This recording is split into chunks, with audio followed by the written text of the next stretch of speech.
You know we be with it, we off in the hood like some wizards. Nobody ever gave us anything. Meant something from nothing, just like magicians. Gotta relearn everything. Just to remember that I was forgetting. Just to remember that we had a vision. Did it all, don't know how I did it. Time to go star season to go and you know those crystal truths. Let them know we in here, yeah, we in the building. Star season to go and you know those crystal truths. Back up in the matrix, yeah, we know the vision. Star season to go and you know those crystal truths.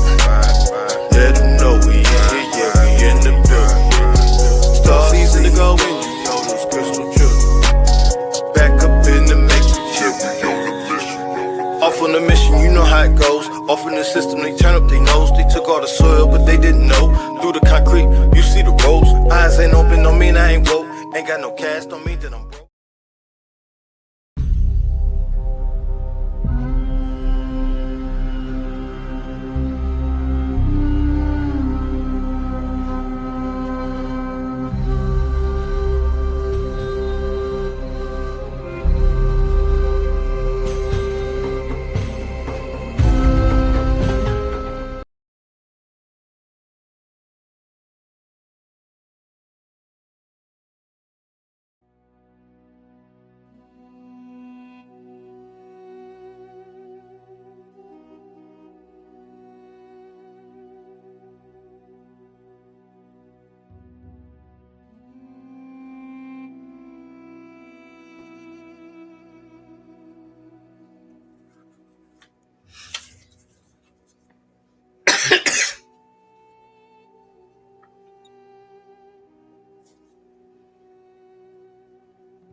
Welcome. Welcome in. Come on in, sit a while. I know the unknown can feel just a little bit uncomfortable, but it's okay. Squeam, be a little squirmy in your chair, but come in and sit, right? Sit at the seat of your soul and listen to your higher being share with you, right? The divine is always giving us information. The more informational tools we create, the more the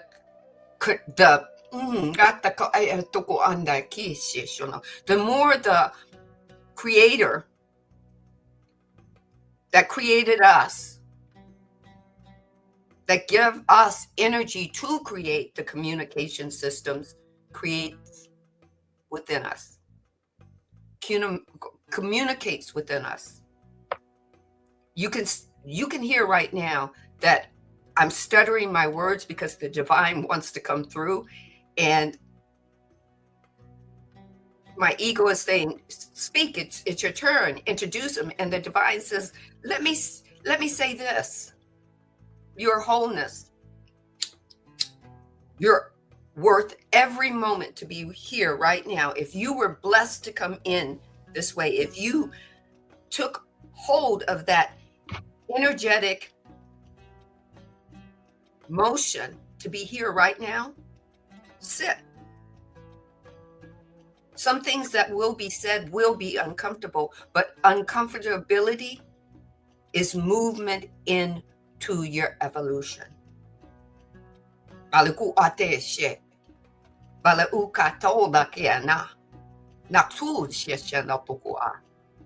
Some people will be uncomfortable hearing light language for the first time. Some people will be uncomfortable listening to numerology information or angel number information. But it's okay to be uncomfortable. It's just energy shifting, redirecting you to something new, something different. That's all Ra says, is we did it before you. We did it in a certain way. We moved. We collaborated. We came together and merged. We evolved, and then we moved up and became a 6-density complex. You can do it too.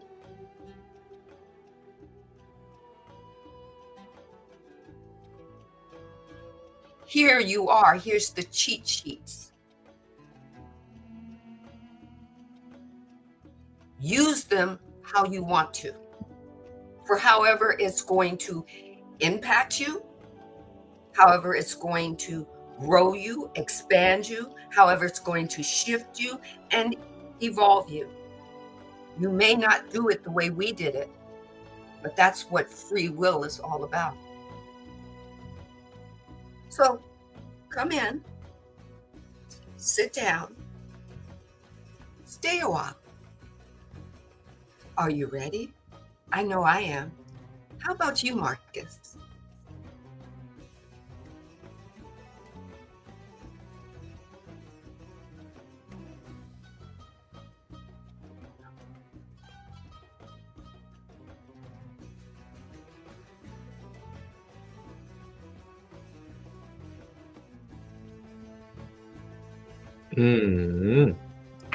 I was just catching that wave for a moment there with the rhythms of the music. Just feeling and being and allowing that medicine to flow. Let me I don't know how to do the chat for the YouTube, because I thought I could just, I want to let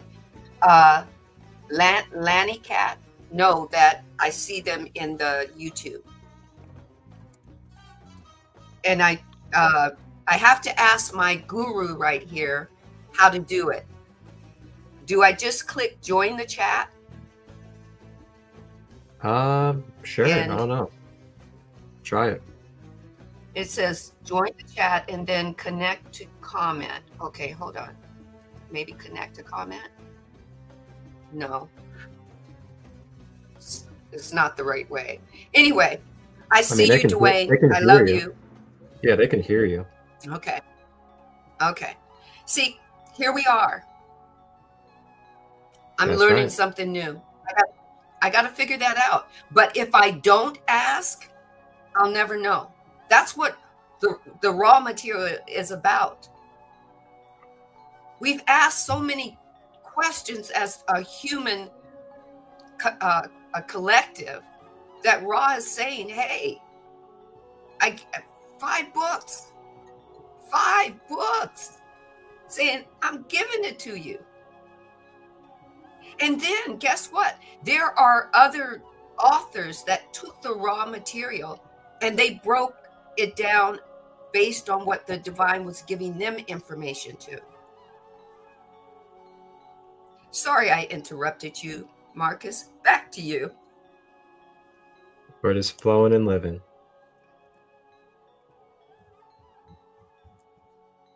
So yeah, I'm just feeling blessed and feeling life and continuing to find more things to be grateful for and let go of outside layers, especially as these times continue on. And yeah, with that being said, we'll go ahead and get started. All right, let's get started. All right. So before we get started, the divine creators wanted me to read this from this book called Act of Consciousness. Right? It's a channeled, Adamus Saint Germain channeled this. Right? It says energy and consciousness together, not from spirit, not from the great field of energy, but something you create for yourself. It says, go forth, whether it is an act or not, with love for yourself in your heart. Go forth as a teacher, as a poet, as an artist, as an engineer, as anything you choose to be. Go forth, and like the ascended master who are coming back to earth now, allow yourself to enjoy. Allow yourself many long years on this planet, years filled with abundance and grace and honor. Go forth, bringing in the energy, breathing in the new energy that you have created. You're the one true creator in human form, seeking itself in all of eternity, all of the now and all of the not now, all of that that is and all of that that is not. Go forth, breathing in the energy, breathing in the new energy that you have created. Take this moment at this final time in my pages. Behold all that you have done and all that you have been given, and now all that you receive. Say to yourself, I am, and then say your name. I am that I am. You are everything. You are. So we're going to get started.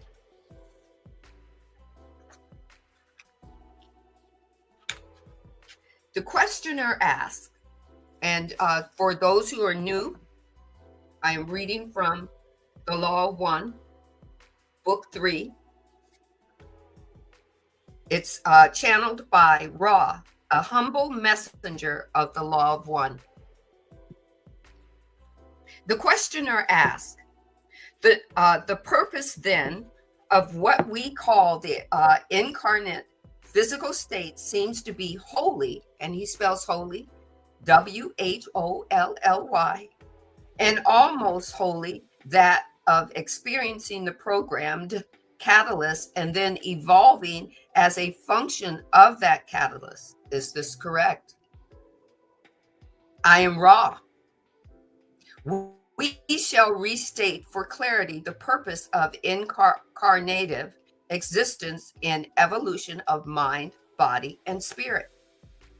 In order to do this, it is not strictly necessary to have a catalyst. However, without catalyst, the desire to evolve and the faith in the process do not normally manifest, and thus evolution occurs not. Therefore, catalyst is programmed, and the program is designed for the mind, body, spirit complex for its unique requirements. Thus, it is desirable that a mind, body, spirit complex be aware of and hearken to the voice of its experimental catalyst, gleaming from it that which is incarnated to gleam. Did you hear that? We were incarnated to gleam. We were incarnated to bump up against the quantumness of our catalyst, to seek situations and circumstances, to seek conversations that trigger us or vibrate us into the next evolutionary step. We were never meant to sit in it and stay in it and embrace it as a negative and then put layers on top of it so we were not to feel it and have emotions about it. Right? We were meant to have the catalyst, feel it, have an emotion about it, seek out why it's here right now, in this very moment. Ask it what it means for me or us. Ask ourselves, our higher selves, how do we handle this? Where is it taking me now? Then surrender it and decide what we want to do to replace it. A catalyst is just our GPS saying, where do you want to go now? Especially when life comes back around to you. The situation or the circumstance is showing up in your life, and we don't answer it. We don't give it permission to leave. We don't give it permission to tell us why it's here, or how to step into the answer of the problem that it's creating for us, or the uncomfortability. Try to say that word twice or 3 times when you're totally excited, right? Uncomfortability of it. If we're not asking the question, putting it in discernible understanding, and then stepping into the answer of it, because that's all the catalyst was meant to do. That's all the trigger was meant to do.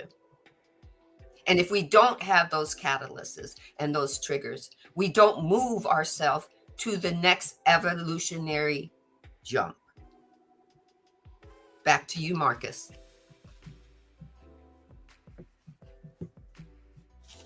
Grand day, Sarah. Wow, what a start. That's really cool to dive into the explanation of why we have a mind-body-soul complex as a human being. I mean, I'm sure some of us may be curious, like, why is it that as human beings, we have this mind, motion, body, and soul complex? It's really intriguing when you start to learn about the more finer details, so to say, of this mechanism that we have called the human being, or the avatar, the human avatar. And it's so fascinating, especially when you see that there's a mental body, there's an emotional body, there's an astral body, there's a physical body, and all these different bodies, quote unquote, or layers, all comprise together to make your wonderful, unique, divinely manufactured human being. And that's where you start getting into know thyself. What do I mean by know thyself? What do our ancestors mean by know thyself? You know, figure out what it is that is the finer details of the being that you're inhabiting. So, like, study yourself, study your patterns, study your behaviors, maybe even learn about your astrology, learn about your life path vibration. And with that, you can also discover tons of other aspects from, your human design chart, your gene key sequences. These all have inscribed messages, basically blueprinting who you are and what your unique self is. And when you get in touch with that, you're able to then become aware of it.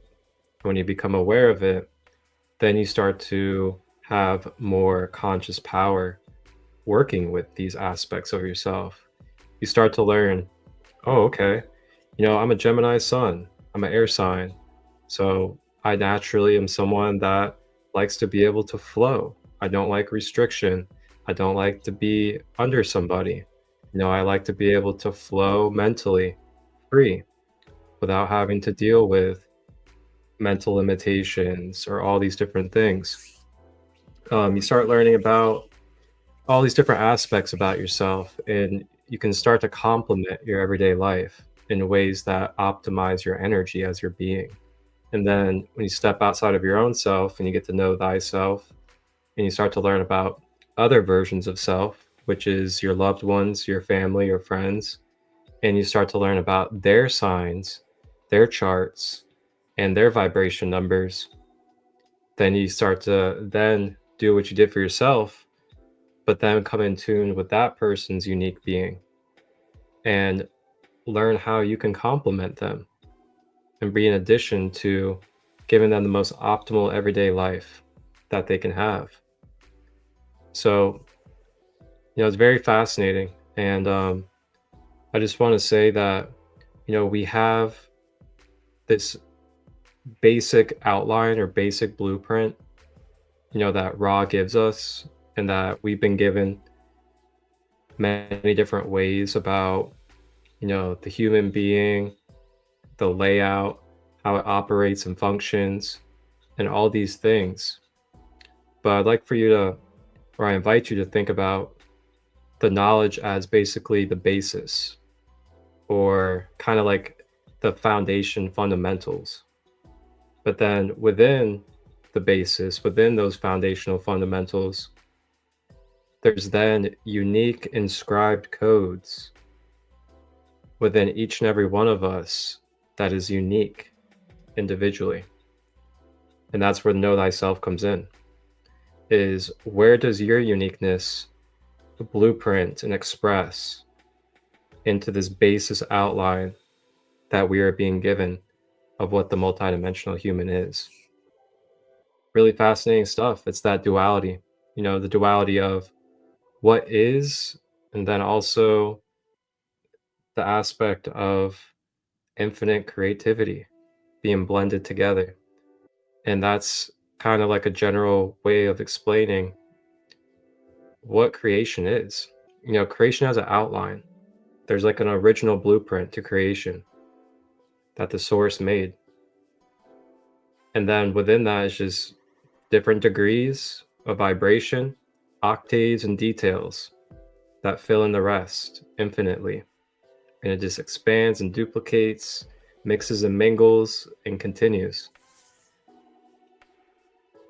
I love this start. Wow. Back to you.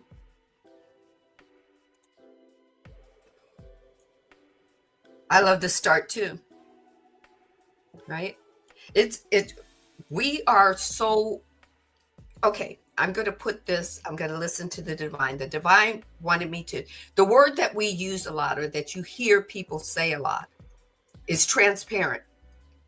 And I remember hearing a person on, I think it was TikTok.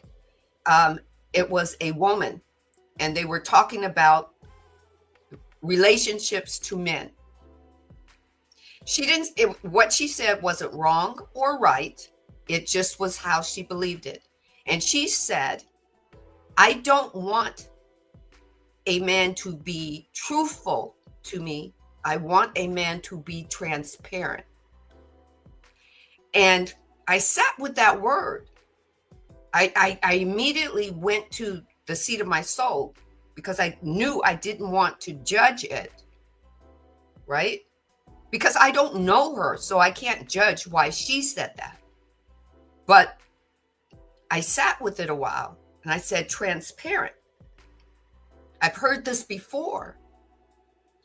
And the divine said to me, be transparent to yourself. Because when you allow people the transparency of you, that gives you, that you hand yourself over to them being able to pick you apart based on their perception of you. And I said, oh, but if you're being transparent with yourself, sitting at the seat of your soul, having a conversation with why things make you feel a certain way, why things have you going through emotional ups and downs based on how you feel about yourself at any given time that you've lived a certain life. Because nobody can fact check how you lived, only you.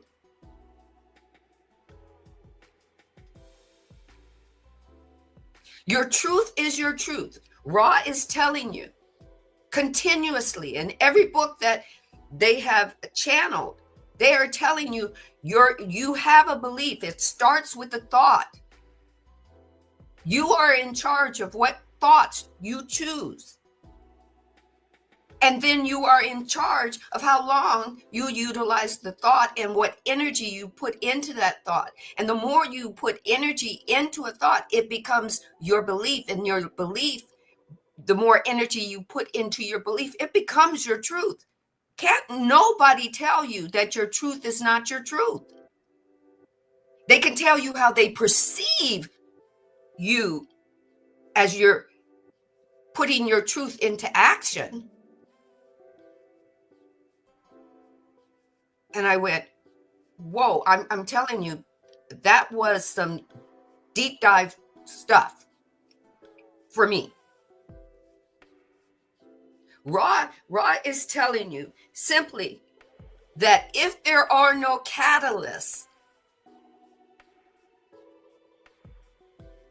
you are going to just live a certain life, and it keeps you in a certain limited knowledge of living.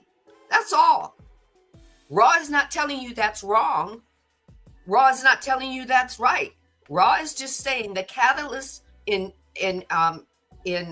third density are put here so that we can move our puzzle pieces, so that we can move our checker pieces, so that we can move our chess pieces, so that we can upend the puzzle all together and take the puzzles all the way out and transform the whole puzzle base. And Ra is telling us that we are the one true creator in form, seeking itself as us. And when we upend the puzzle box, that we are the one true creator, transforming and alchemizing. There is no wrong to it. There is no right to it. It just is. Catalysts were put in third density to help us move and shift, help us learn, shift, grow, and expand, and then evolve. And then guess what? Wash, rinse, and fucking repeat.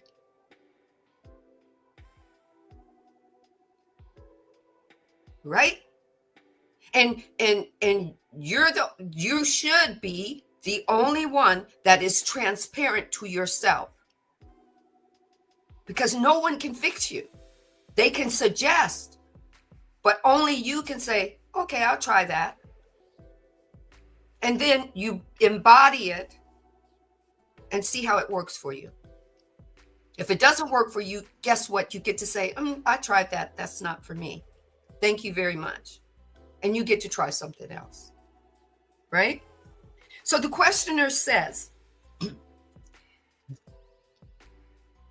and this is still based on the conversation that's going on, then it seems that those upon the positive path as opposed to those on the negative path, and for the new individuals that are showing up, positive path, according to the law of one, is that you have service to all or others,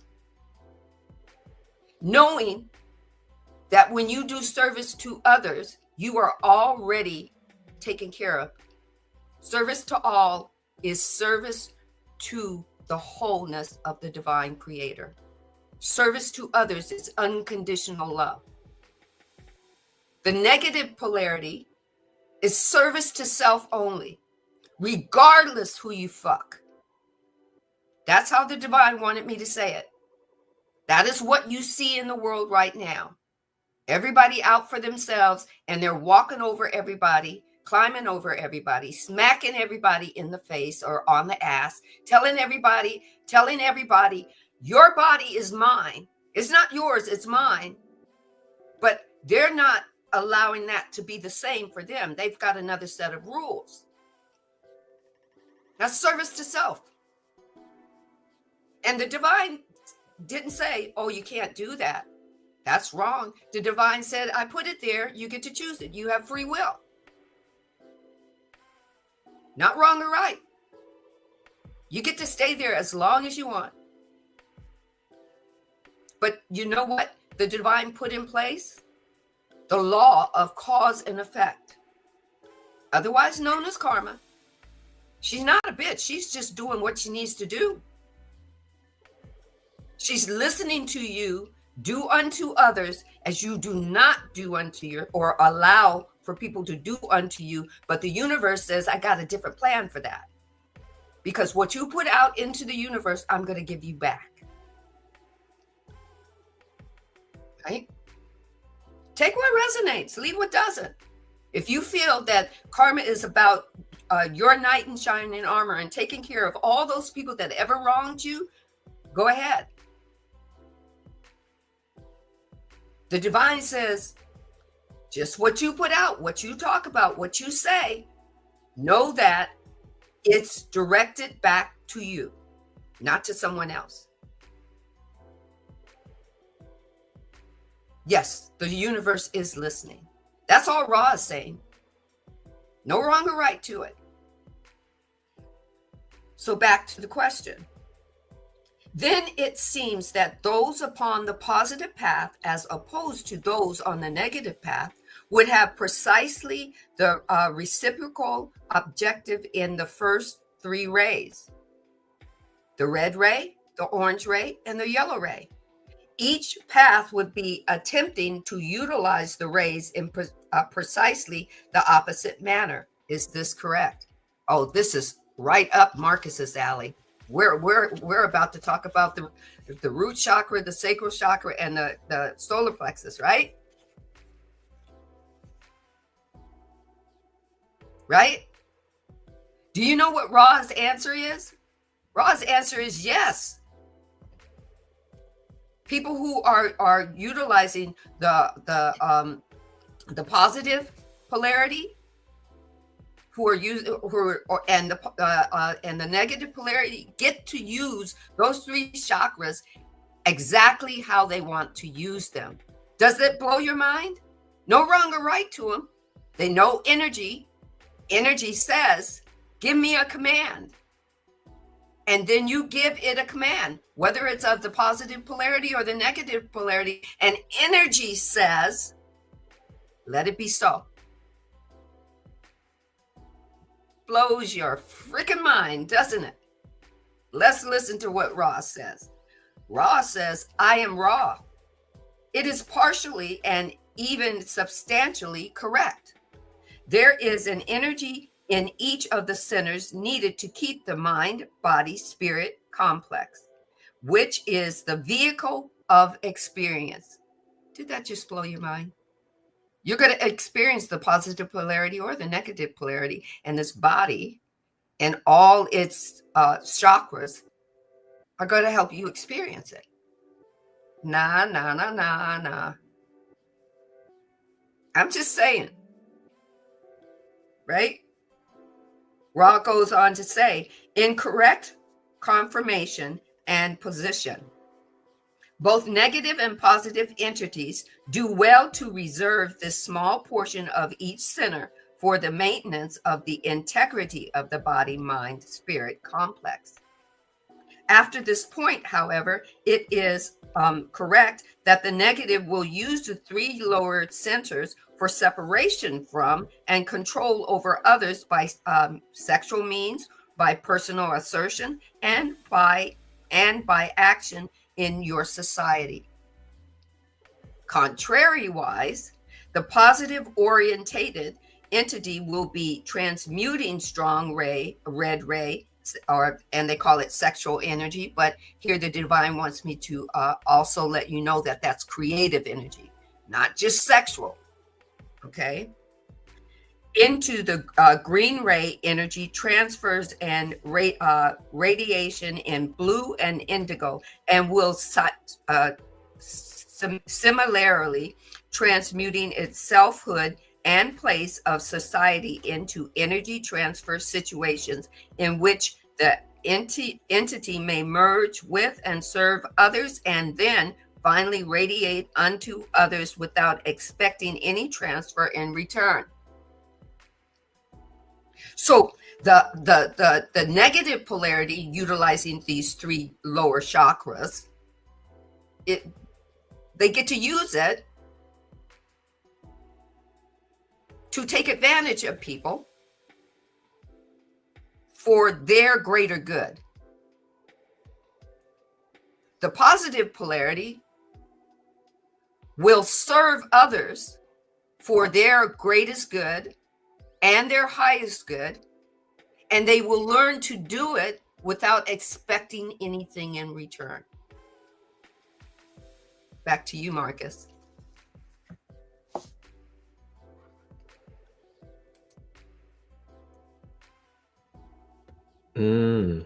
Okay. So we're talking about some of the chakras, eh?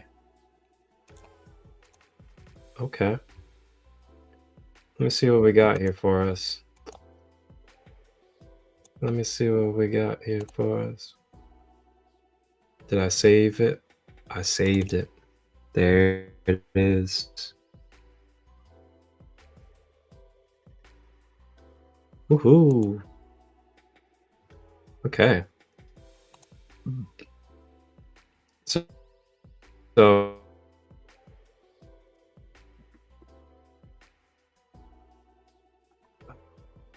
uh,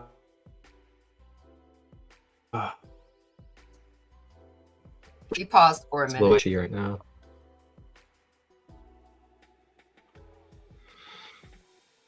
There we go. Should be good now.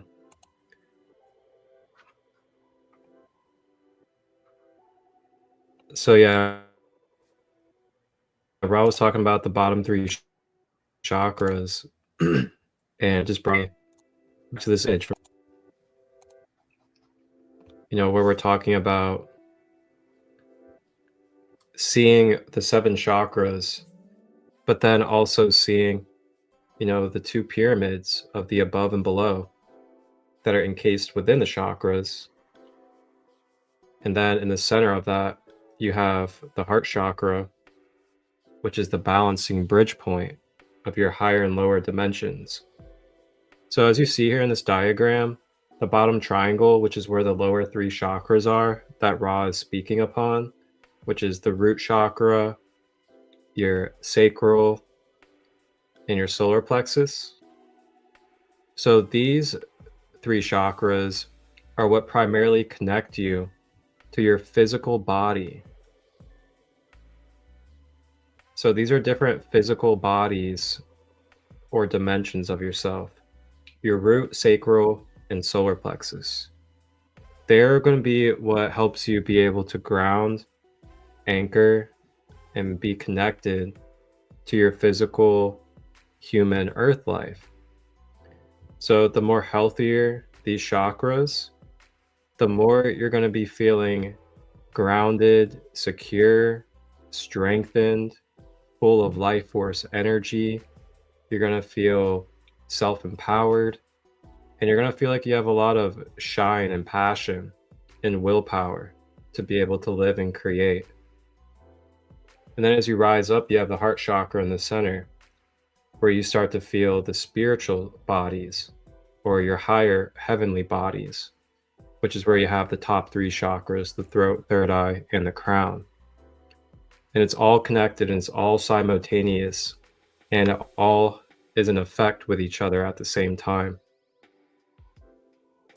So with that, I'm also going to go ahead and share a little bit with you guys, very briefly, just a little bit about these bottom 3 chakras and what kind of attributes or characteristics they bring into the manifestations of our health and well-being. And this will be a very brief description compared to my normal. And if you guys ever want to go fully in depth and learn one by one in depth what each chakra is and how the chakras function, you guys can check out my series on YouTube, Light Body Awareness 101. And you guys can find that under playlist on my YouTube channel, Sacred Light Healing and Wellness. So you got the root chakra here. Couple of real quick traits about the root chakra. It is the color red. It's located at the base of the spine. It's known as our foundation or base center. And if you're someone that is dealing with a lot of anger, resentment, fear, pain, fight or flight tendencies, or you're having issues with abundance, career, and finances, then that would be symptoms and signs of having blockages in your root chakra.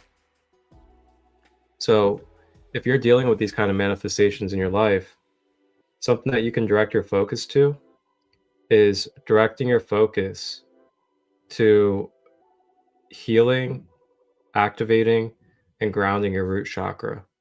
There's many practices that you can do between yoga, breath work, meditation, frequencies, Reiki, and many other practices.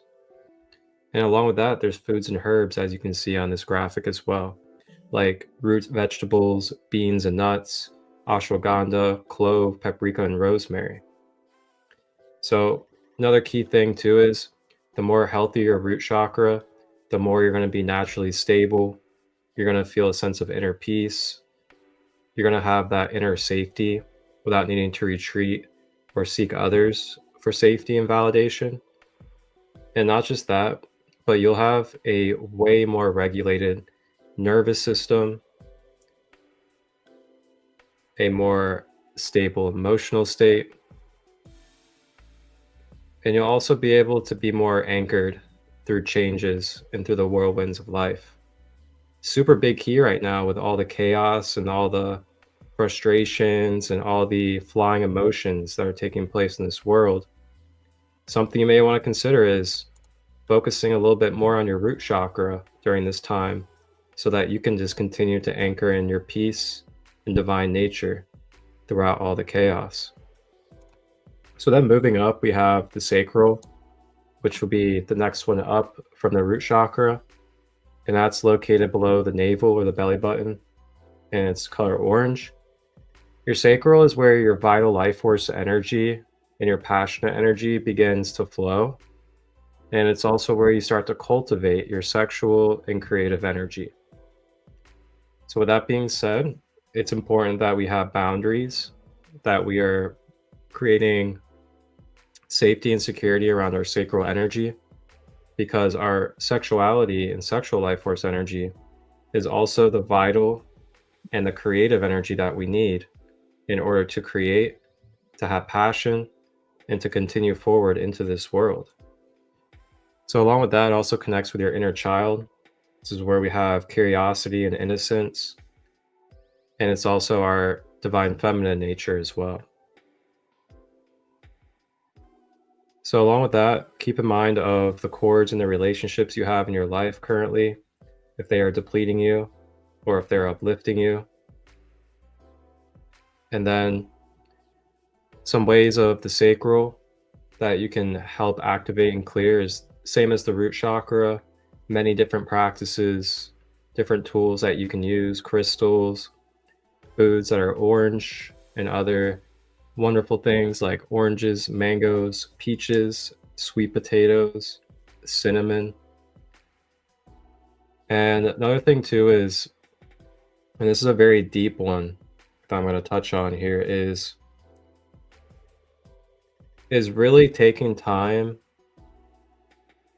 to acknowledge and to give the correct love and nurturing to the parts of ourselves that could be damaged still, and that we could be carrying wounds from the past from.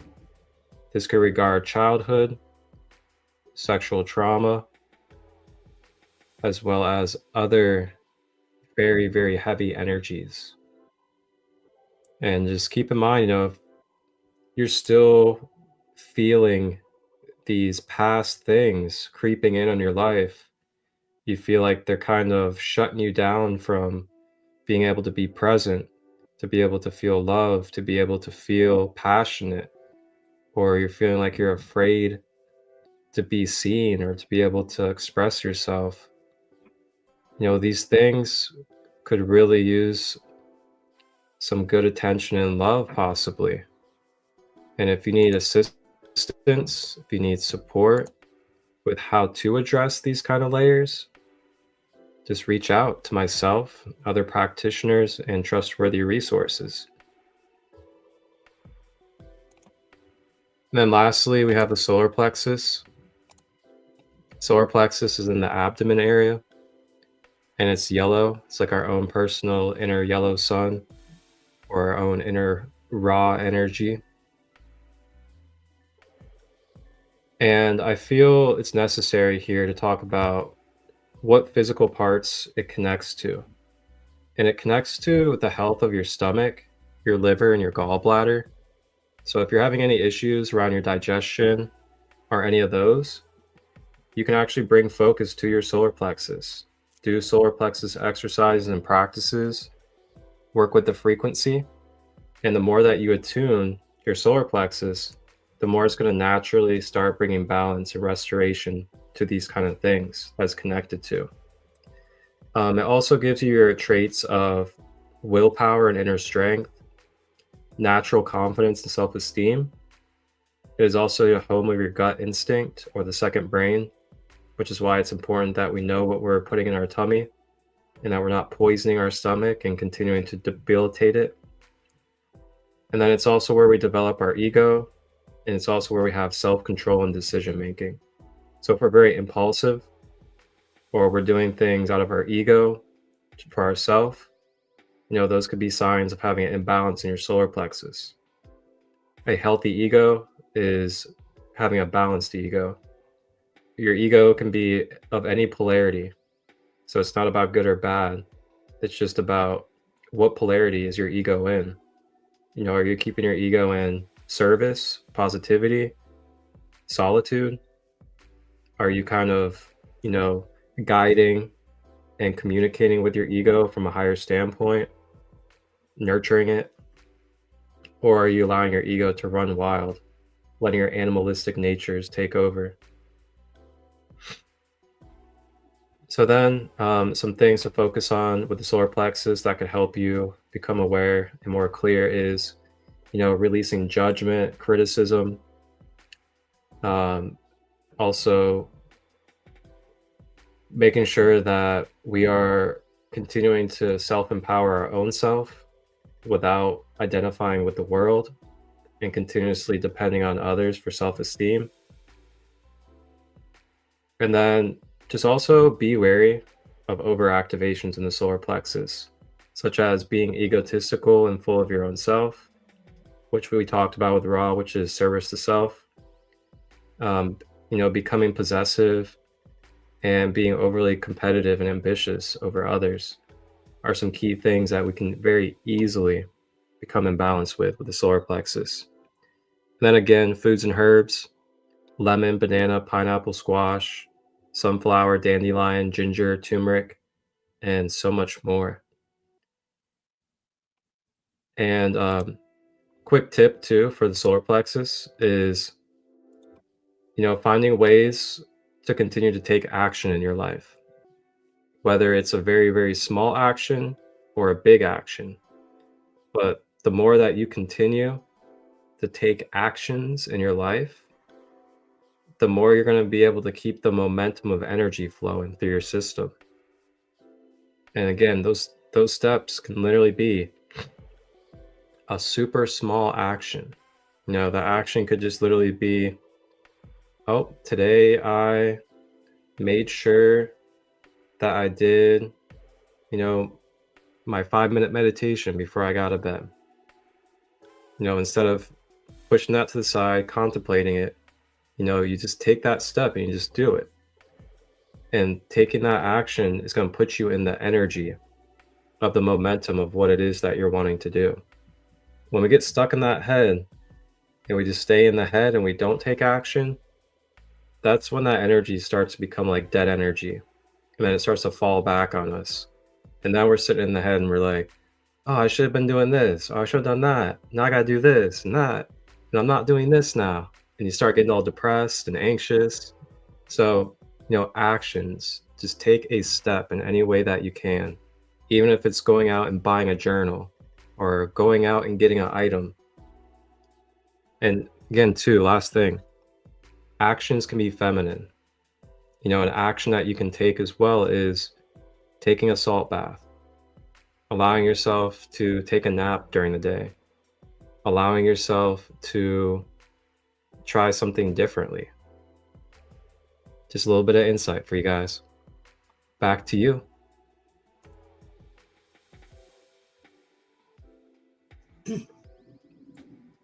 You see, I was so excited. I forgot that I had myself on mute, right?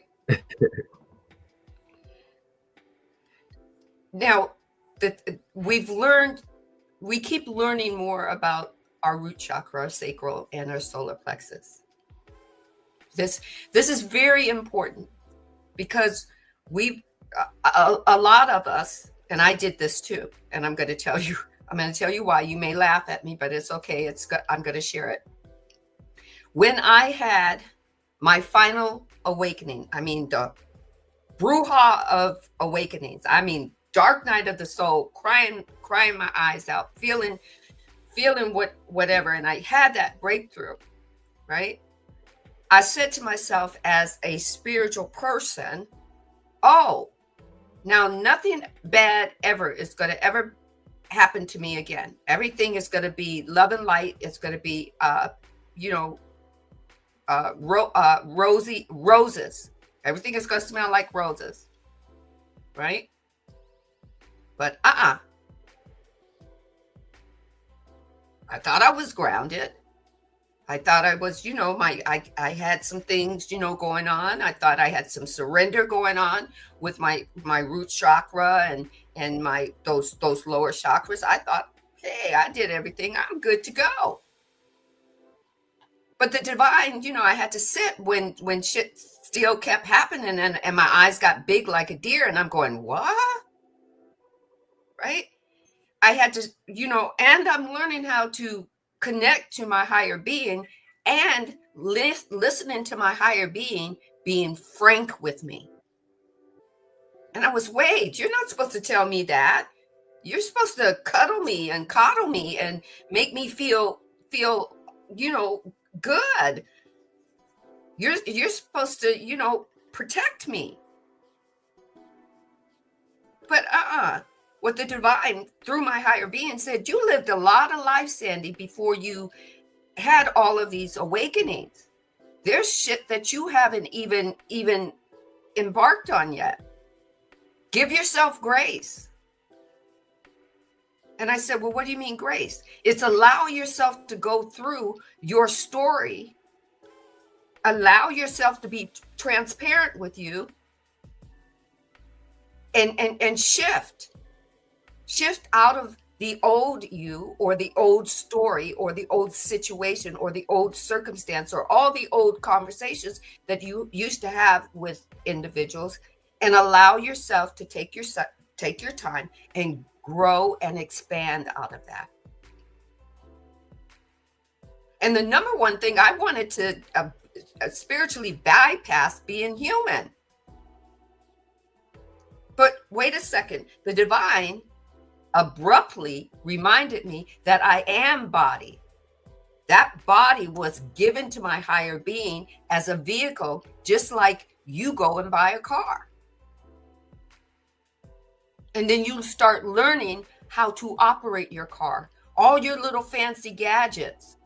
How if your car is an automatic, then you learn where everything is. If it's a stick shift, then you learn how to pop the clutch and move and make yourself go uphill without rolling backwards. You learn all of that. And if you take your time, you get good at it. You don't kind of skirt over it and learn little things that, it's okay to have the cheat sheet. But after a while, you have to turn throw the cheat sheet away and start learning how to do it properly for your highest and greatest good.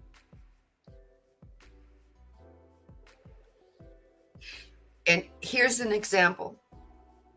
Approximately 18 to 20 years ago, I was told that I had ductal carcinoma in situ, which is stage 0. What might be probability of cancer. They found it early. Now, back then, I didn't know anything about the law of attraction. I didn't know anything about, I didn't even know that I was going through these awakening processes. I didn't know to call it that. But I did know that I was always asking, what now, as a kid? I didn't know that was part of my opening. I didn't know that was going to take me to a new stage. I just knew this was what the doctor told me. Matter of fact, I'm going to make you laugh a minute. right? Because when they noticed what it was, I wasn't breaking down their terminology of what they were calling things. Understand? So they called it a ductal carcinoma. I wasn't breaking down that was some type of cancer, right? I went through they took the mass out to study it. Matter of fact, I was very blessed because the surgeon he saw what it was, and he decided I can take this whole thing out right now. So when I woke up from that procedure, which was they were only supposed to take a small piece out, he took the whole thing out, and he said, he made a joke with me. He says, "Miss Marshall, I just got zealous. Don't be mad at me, but I took the whole thing out." He made me laugh, right? Then they did the testing on it, and I was in another doctor's office, and I'm sitting in the office. This is going to make you laugh at me, but it's all right, because you're going to get my point. It's making my hands vibrate right now. I was sitting in that doctor's office. I started to read all his not his awards, but his diplomas and degrees and everything, right? And I'm literally reading them. I didn't know it was the divine that was in connection with me, helping me understand it. And at the point where I got to his last one, I put 2 and 2 together and put carcinoma, ductal carcinoma inside 2, and cancer. And my eyes got big. I mean, I took that breath in, and as I took that breath in, he walked in the door. And he stopped. He said, "Are you okay, Miss Mark?" He thought I was probably having a heart attack or something. But I had put that together, right? But up until then, I was processing it like, oh, this is, no big deal. I'm not thinking malignant or cancer or anything, right? But sometimes we don't know what our reasons are for how we live life. And how come life comes back around. But life came back around this time, as you all know. But the thing was, I had already been through it before. I had to stumble through it, right? And now I went through everything, understanding that I can have a conversation with my higher self and say, why now? That I didn't have to. Back then, I didn't say, I didn't ever say, why me? There was a time. Everything just flowed quickly. Everything, I was in the flow. And guys, I didn't know what the hell I was doing then. And yes, I embarked fear then. I moved from fear into just being scared, but I had family that was there that would listen to parts of me. But I never had time to cry about it. I never had enough time to really be fearful about it. But this time, I learned enough that my ego has to express being human. Being human. Because now it's not it wasn't a stage 0, it was a stage 1. They did catch it early. I had a great care team because the divine said, don't worry, I got that covered. I got to cry about it when I felt alone, or when I felt like I was alone in the whole process. I got to have the feeling about it, have the emotion about it, and then surrender it, and then decide, what do I want to replace it with? I got to embark on the higher polarity and the lower polarity. And I got to say, well, in all of this, I know that it's service to all. I'm getting service from my care team from Kaiser, and I'm giving them service back about not resisting them. Having a conversation. And guess what? They even ask, how are you feeling today? Is there anything you want to say? Even the technicians. They gave me a hug. You're doing great. Right? Or a little, tap on the shoulder when I was leaving. Great job. And I'd say, thank you very much for serving me with unconditional love. Right? This is all Ra is talking about. We get to utilize the lower our lower chakras, and we get to utilize the polarity of the duality any way we choose.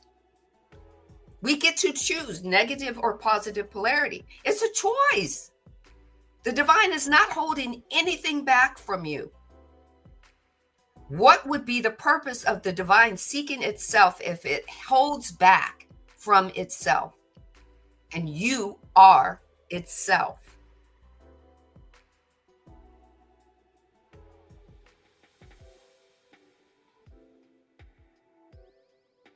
I had to experience the catalyst that put me into a new, a spiritual or triune movement to blend body, mind, and soul. To take it beyond its limitation. To embark in the dark in order to find the light. To take the light into the dark. To allow my higher being to see what it's like to be physical. My higher being says, I see you crying, Sandee. What does that mean? And I get to say, I'm just a little bit scared. And my higher being can say, don't worry, I'm here. It gets to help you train your ego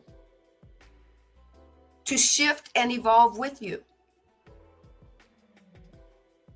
To understand that it's not separate from the divine, that is part of wholeness. Because for me, I came from a background, a Baptist background of God being separate, outside of me.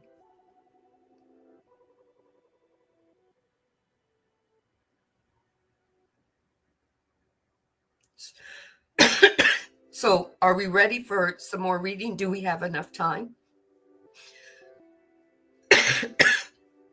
Marcus, do we have enough time? Yes. We're at 11:15. Oh, yeah. Do we have at least we're only 15? at an hour. We're only at an hour? Okay, great. Okay. Oh, yeah. So We're flowing. we're flowing. So the questioner then asks, can you describe the energy that enters these energy centers? Can you describe its path from its origin, from its form, from its effect? I don't know if that's possible. Ross says, this is partially possible. And then the questioner says, well, would you do that, please? The origin of all energy is the action of free will upon love. The nature of all energy is light. The means of its ingress into the mind-body-spirit complex is duple, D-U-P-L-E. Firstly, there is the higher light, which is Polaris of the self, the guiding star. This is the This is the birthright and true nature of all entities. This energy dwells within. The second point of ingress is the polar opposite of the North Star, shall we say, and may be seen If you wish to use the physical body as an analog for the magnetic field, as coming through the feet from the earth through the lower point of the spine, this point of ingress of the universal light is undifferentiated until it begins to filter process through the energy centers. The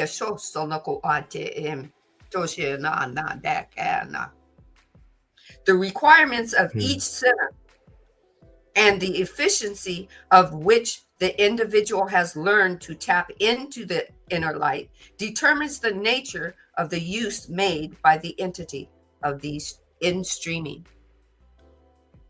Is there any chance that you could read those last two sentences where it starts to talk about the energies being brought down into them? Okay. At this point of ingress of the universal light energy is undifferentiated until it begins to filter process through the energy centers. Requirements of each center and efficiency with which the individual has learned to tap into the higher light determines the nature of the use of the entity of these in streaming. Right? Wow. And the divine wants me to read again the firstly. There is an inner light which is Polaris of self, the guiding star. This is the birthright and true nature of all entities. This energy dwells within. You came into the story with it. You may have been veiled for a time, but you came with it. As your higher being started to become unveiled, started to move through its amnesia, it taps into its DNA to remind itself where it came from, why it's here, what tools it has, and it gets to share it with its body, with its mind. As in the book, The Divine Design, every higher being, or you could call it a soul, whatever you choose to call it, every higher being was excited to come here, irregardless of the fact that it knew it was going to have amnesia or that it was going to be veiled. It decided to choose you.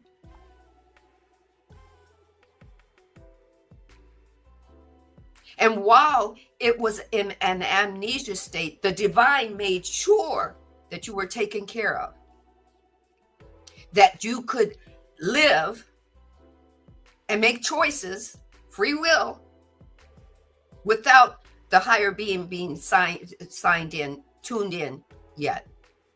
Your ego was going to take care of you. The divine made sure of that.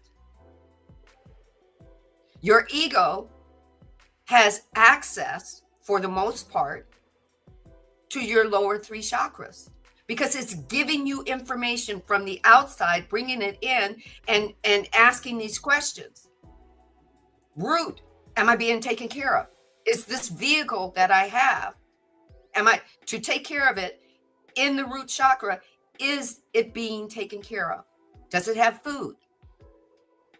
Does it have shelter? Can it move around this duality safely?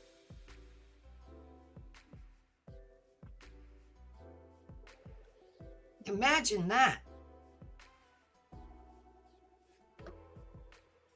And everything is in streaming to you. Whoa. The questioner says, does experimental catalysts follow the same path? This may be a dumb question. Ra says, I am Ra. This is not a pointless question. For catalysts and the requirements or distortions of energy centers are two concepts linked as tightly as 2 strands of rope.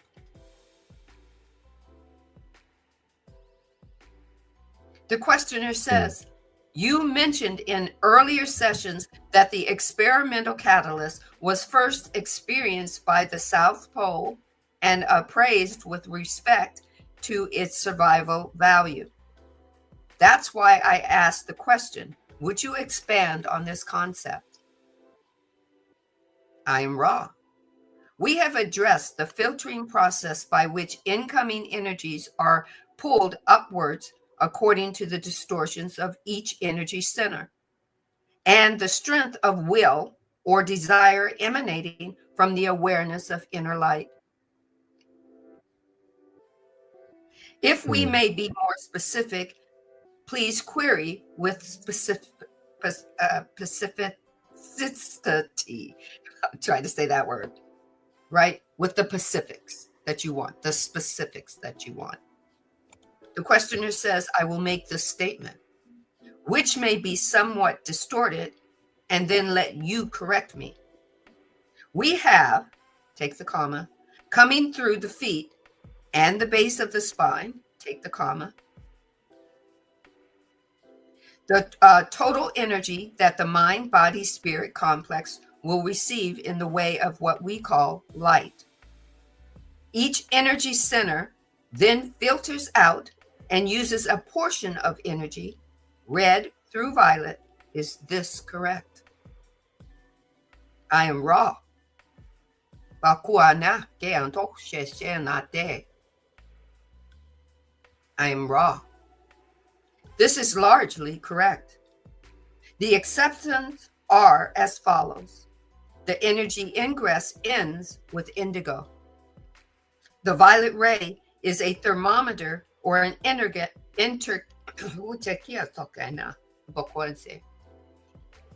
violet ray is a thermometer or an indicator of the whole.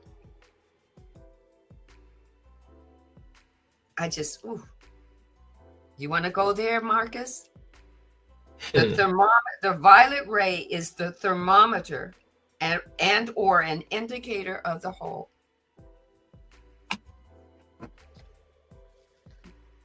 Oh boy. Oh boy. Here we go, here we go, here we go. Are you ready? All right. Is it my turn? Yeah, it's your turn, baby. Awesome. Ooh-wee. Okay. Couple things. So we're going to pull up our wonderful graphic images. First thing we're going to touch on in order is we're going to address the in-stream of light that Ra is speaking on. So if you guys look at this diagram, you guys can see that you have the human being, and at the top of the human being, let me make this even larger for you guys actually. Oops, I just exited out of it. One moment. Okay, there we go.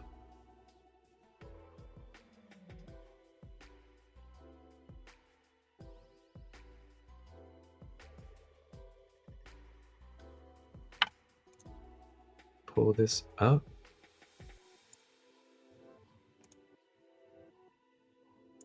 Okay, so if you guys look at this diagram here,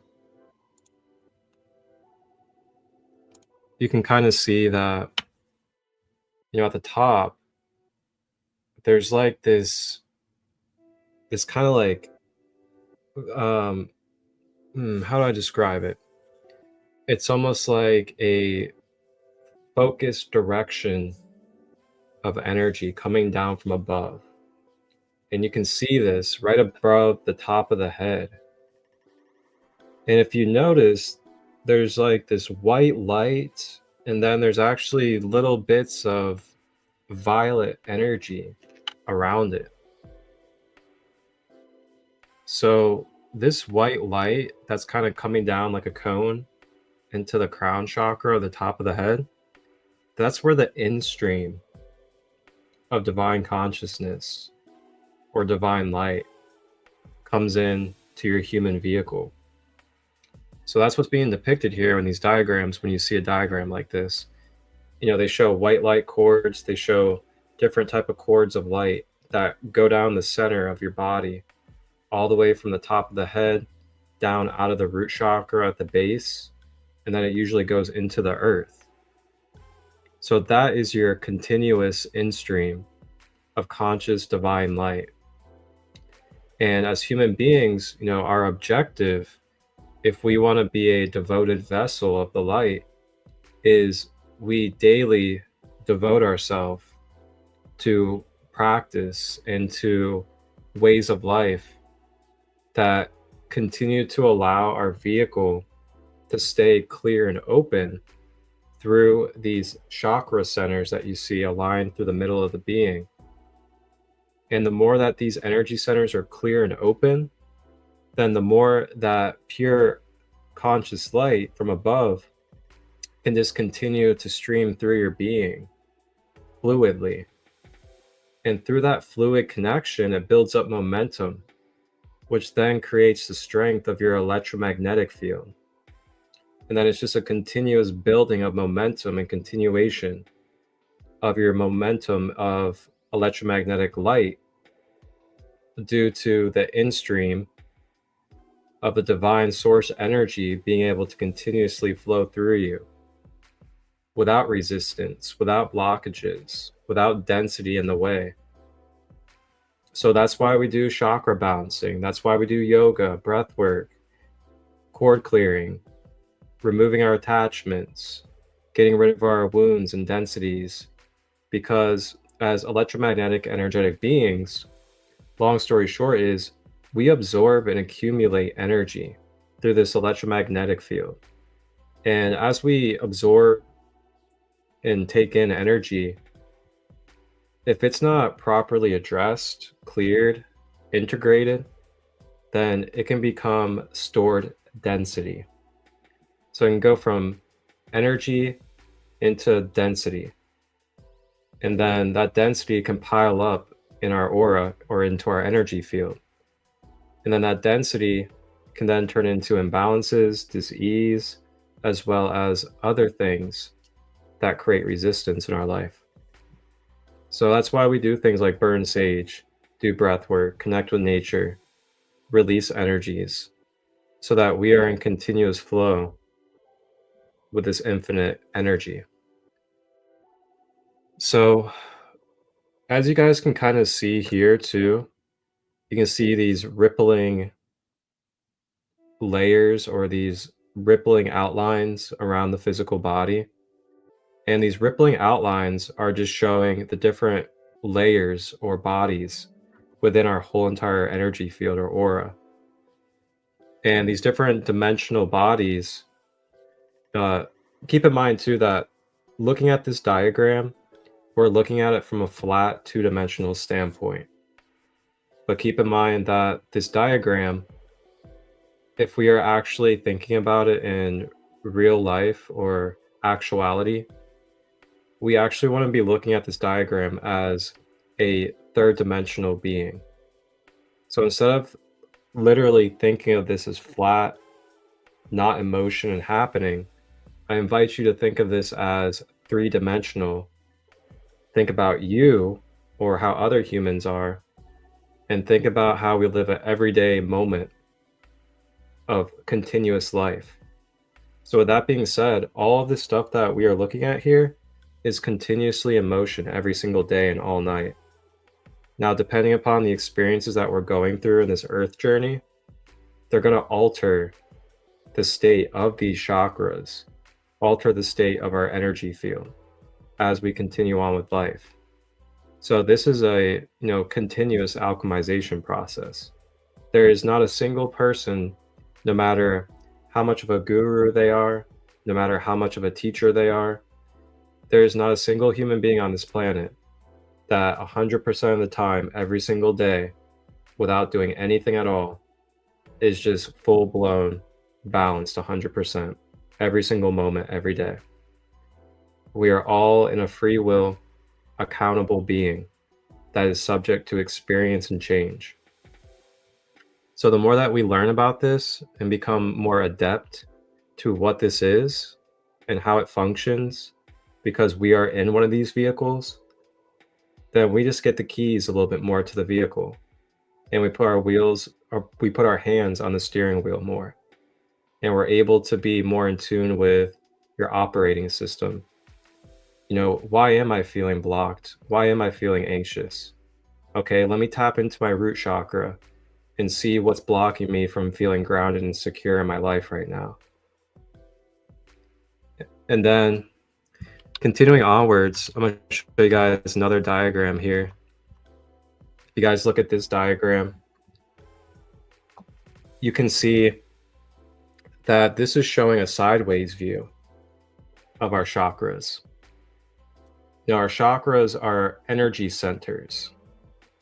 What does chakra mean in ancient Sanskrit?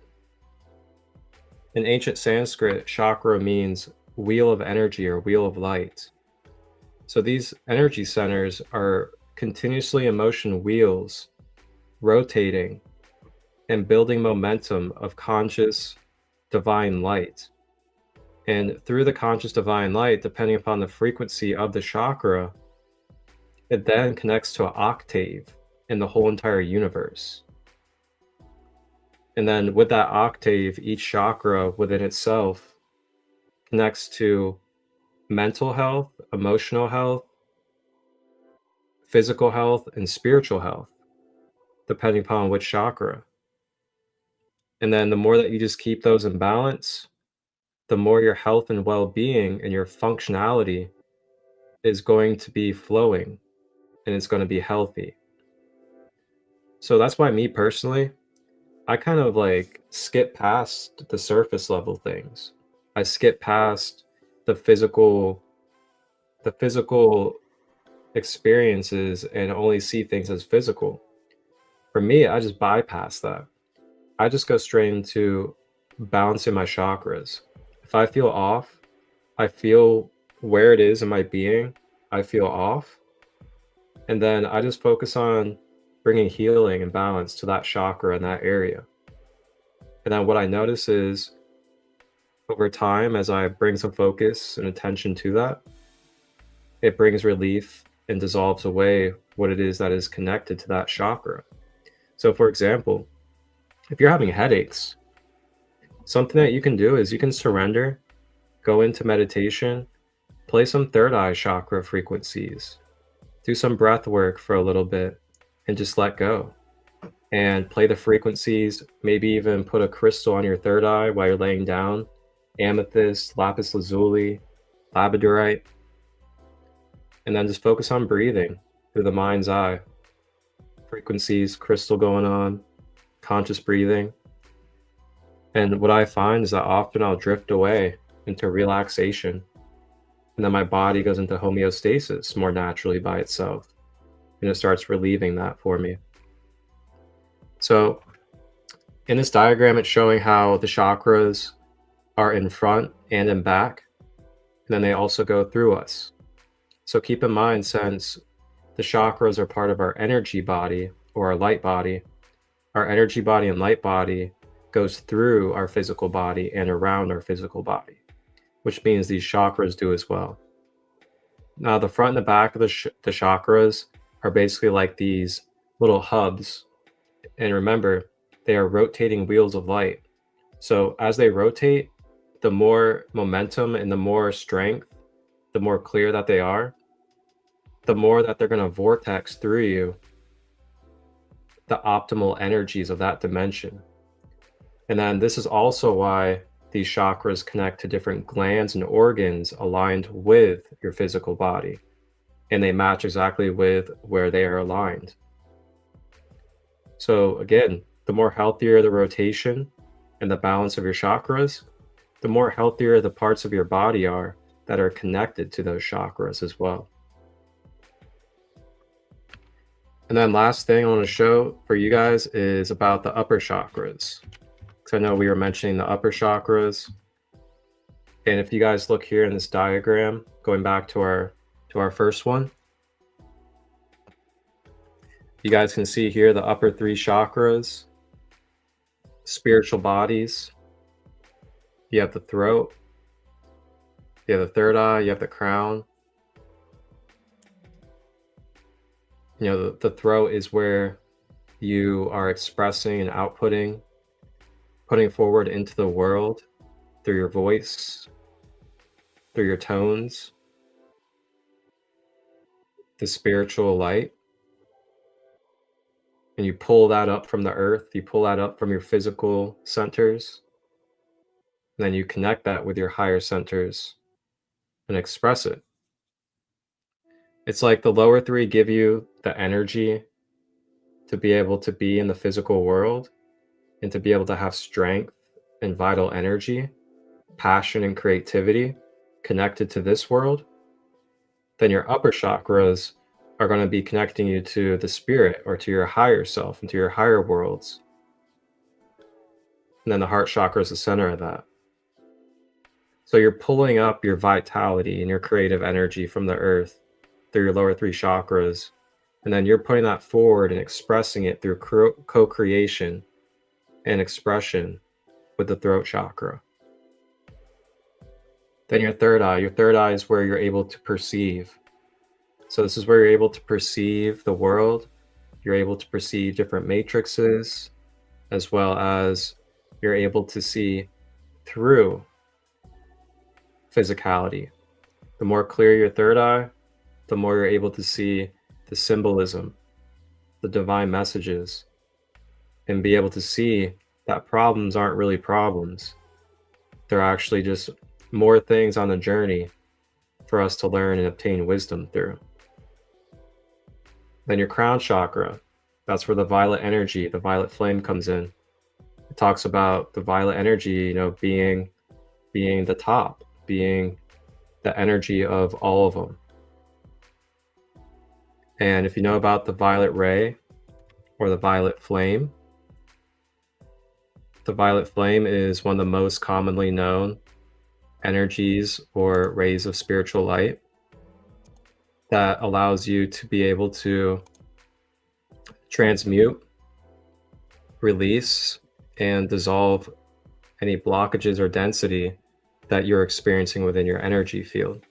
So that's why people do violet flame meditations. You hear about Saint Germain of the violet flame, and the crown chakra is connected to the violet ray. The crown chakra is like one of our main ports for not only downloading light, but also uploading and releasing out light back to source. So if we have that open and our root chakra, we have 2 valves that are open pretty much to be able to allow stored energy and density to either release down into the earth or to release up to source. Then your heart chakra, you know, it's the center of it. Really good stuff. Really Back to you. Really good stuff. So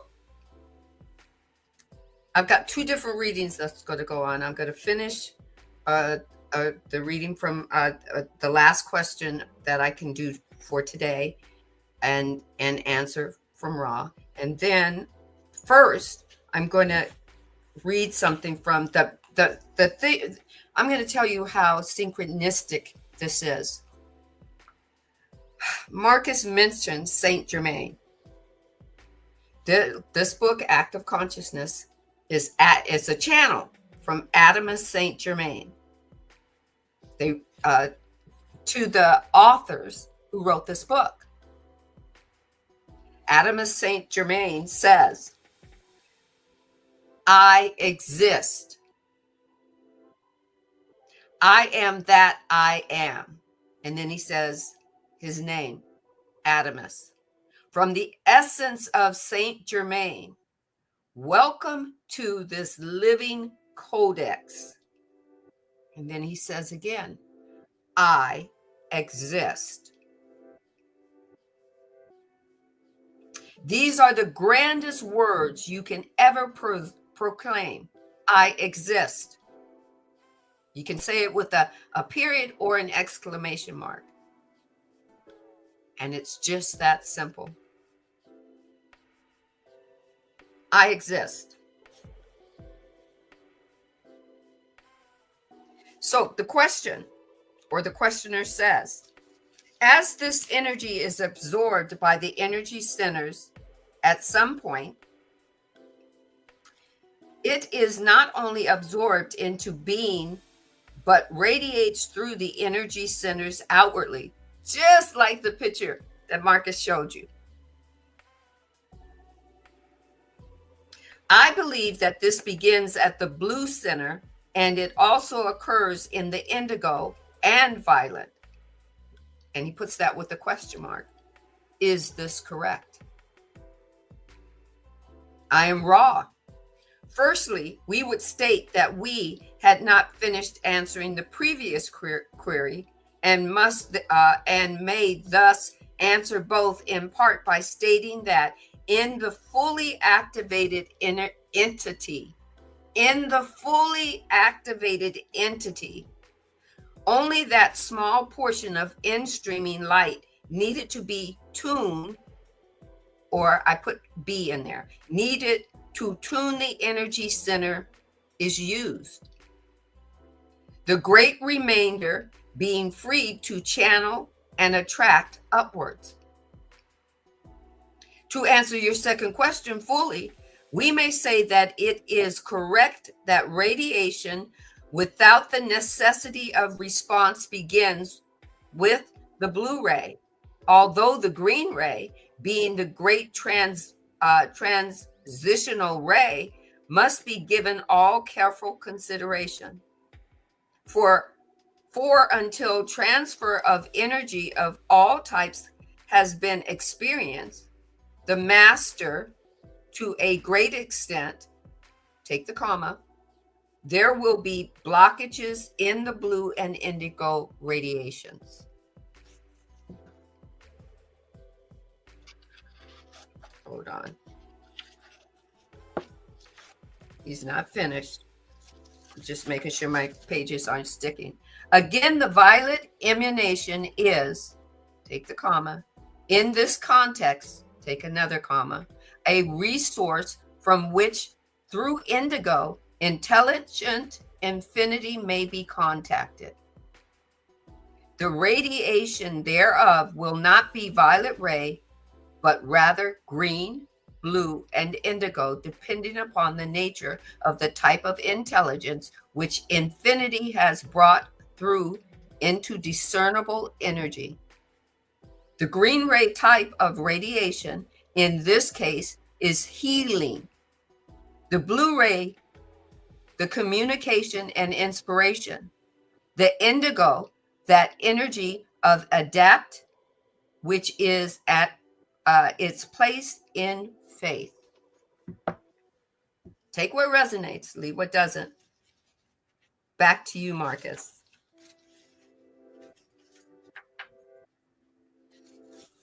I mean, wow. I mean, what a just fluid and clear build of momentum.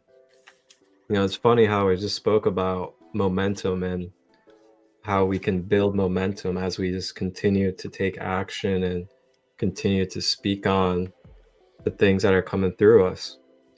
And all, just like you said, has that thread that keeps it common and it keeps it connected. I literally just explained the upper chakras to you guys and, you know, like what they are really briefly and the way that they bring different octaves to us. And then to hear it right there from Ra, it's just like, oh man, it's such a magical feeling to really be present with this blessing, you know, this beauty of being able to be multi-dimensional channels and instruments of the divine, to hear it from, you know, our third dimensional filter, and then directly afterwards hear it from the 6th dimensional filter. It's just like, oh man, if this stuff doesn't get you joyful and uplifted, ooh-wee, come back for more. Telling you, it'll get you going after a while. But yeah, it's truly amazing when we learn more in depth the finer details. That's been something that's been coming up for me recently. Is you know, it's one thing to see things from like the outside, or see things black and white, or see things from an outline perspective, which I feel like is a lot of what we've been given in this time in the world, is a lot of surface level outline things, almost like little subliminals. Like, you know, you hear about chakras, but you don't hear about chakras, if you know what I mean. Yeah. It's a stereotype, you know, it's something you just hear about as spiritual lingo in this new age type of feel. But then when you go into your ancient roots and you ground into the finer details of what chakras are, that's just a whole nother ball game of information, self-awareness, your relationship to the world, and your relationship to God, source, creator as well.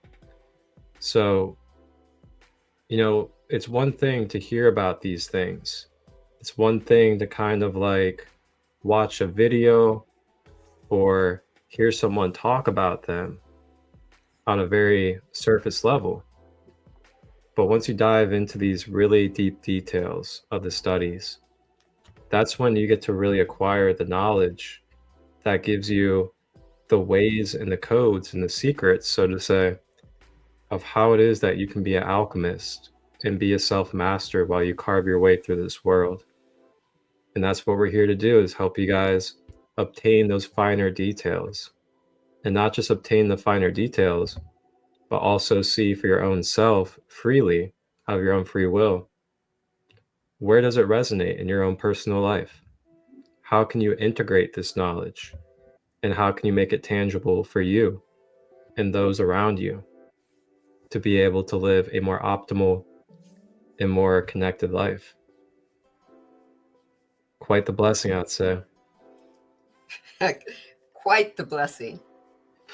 So that last chart that Marcus showed you, the side view, that you got to actually see the cone of each chakra moving through you. And like he said, chakras move counterclockwise. Okay? They're constantly moving. They're constantly circling you. The reason why I mentioned this is when I was smaller, when I was younger, my mother always used to say, and basically the label was always the soul then. I've now become more versed on, I have a higher being and I do have a soul. My soul is my heart chakra, because the divine is unconditional love. It's energy. The law of one is unconditional. It's the law of one is the law of love, the law of unconditional love. When this chart was shown to me, it took me back to when my mother said, your soul is so much bigger than your body, that when you walk in a door, your soul moves in first. And when you come into the room, it's still following you up in the rear. That's what my mother used to always say. And I never quite, I got the fact that my soul is more massive than my body, but I didn't put it into this frame. That the chakras and the different layers of the vibrational quantumness of me being body, mind, and soul, and being surrounded by these attributes of me, that was energy that was moving all the time. So for the collaborations that you do on a daily, not necessarily just on Instagram and Facebook and TikTok, The collaborations in your life through your body, mind, and soul. That's the first collaboration that you ever really have. The collaboration with your higher being, the soul, the body, and the mind. That was just what the divine just shared with me right now. So this triunion collaboration is you in not just the nutshell, but the whole fabric of the universe. I am connected with everything that is and is not. So no matter where Marcus is in his dimensions, in the being on the East Coast or whatnot, I'm connected with him. It's that massive.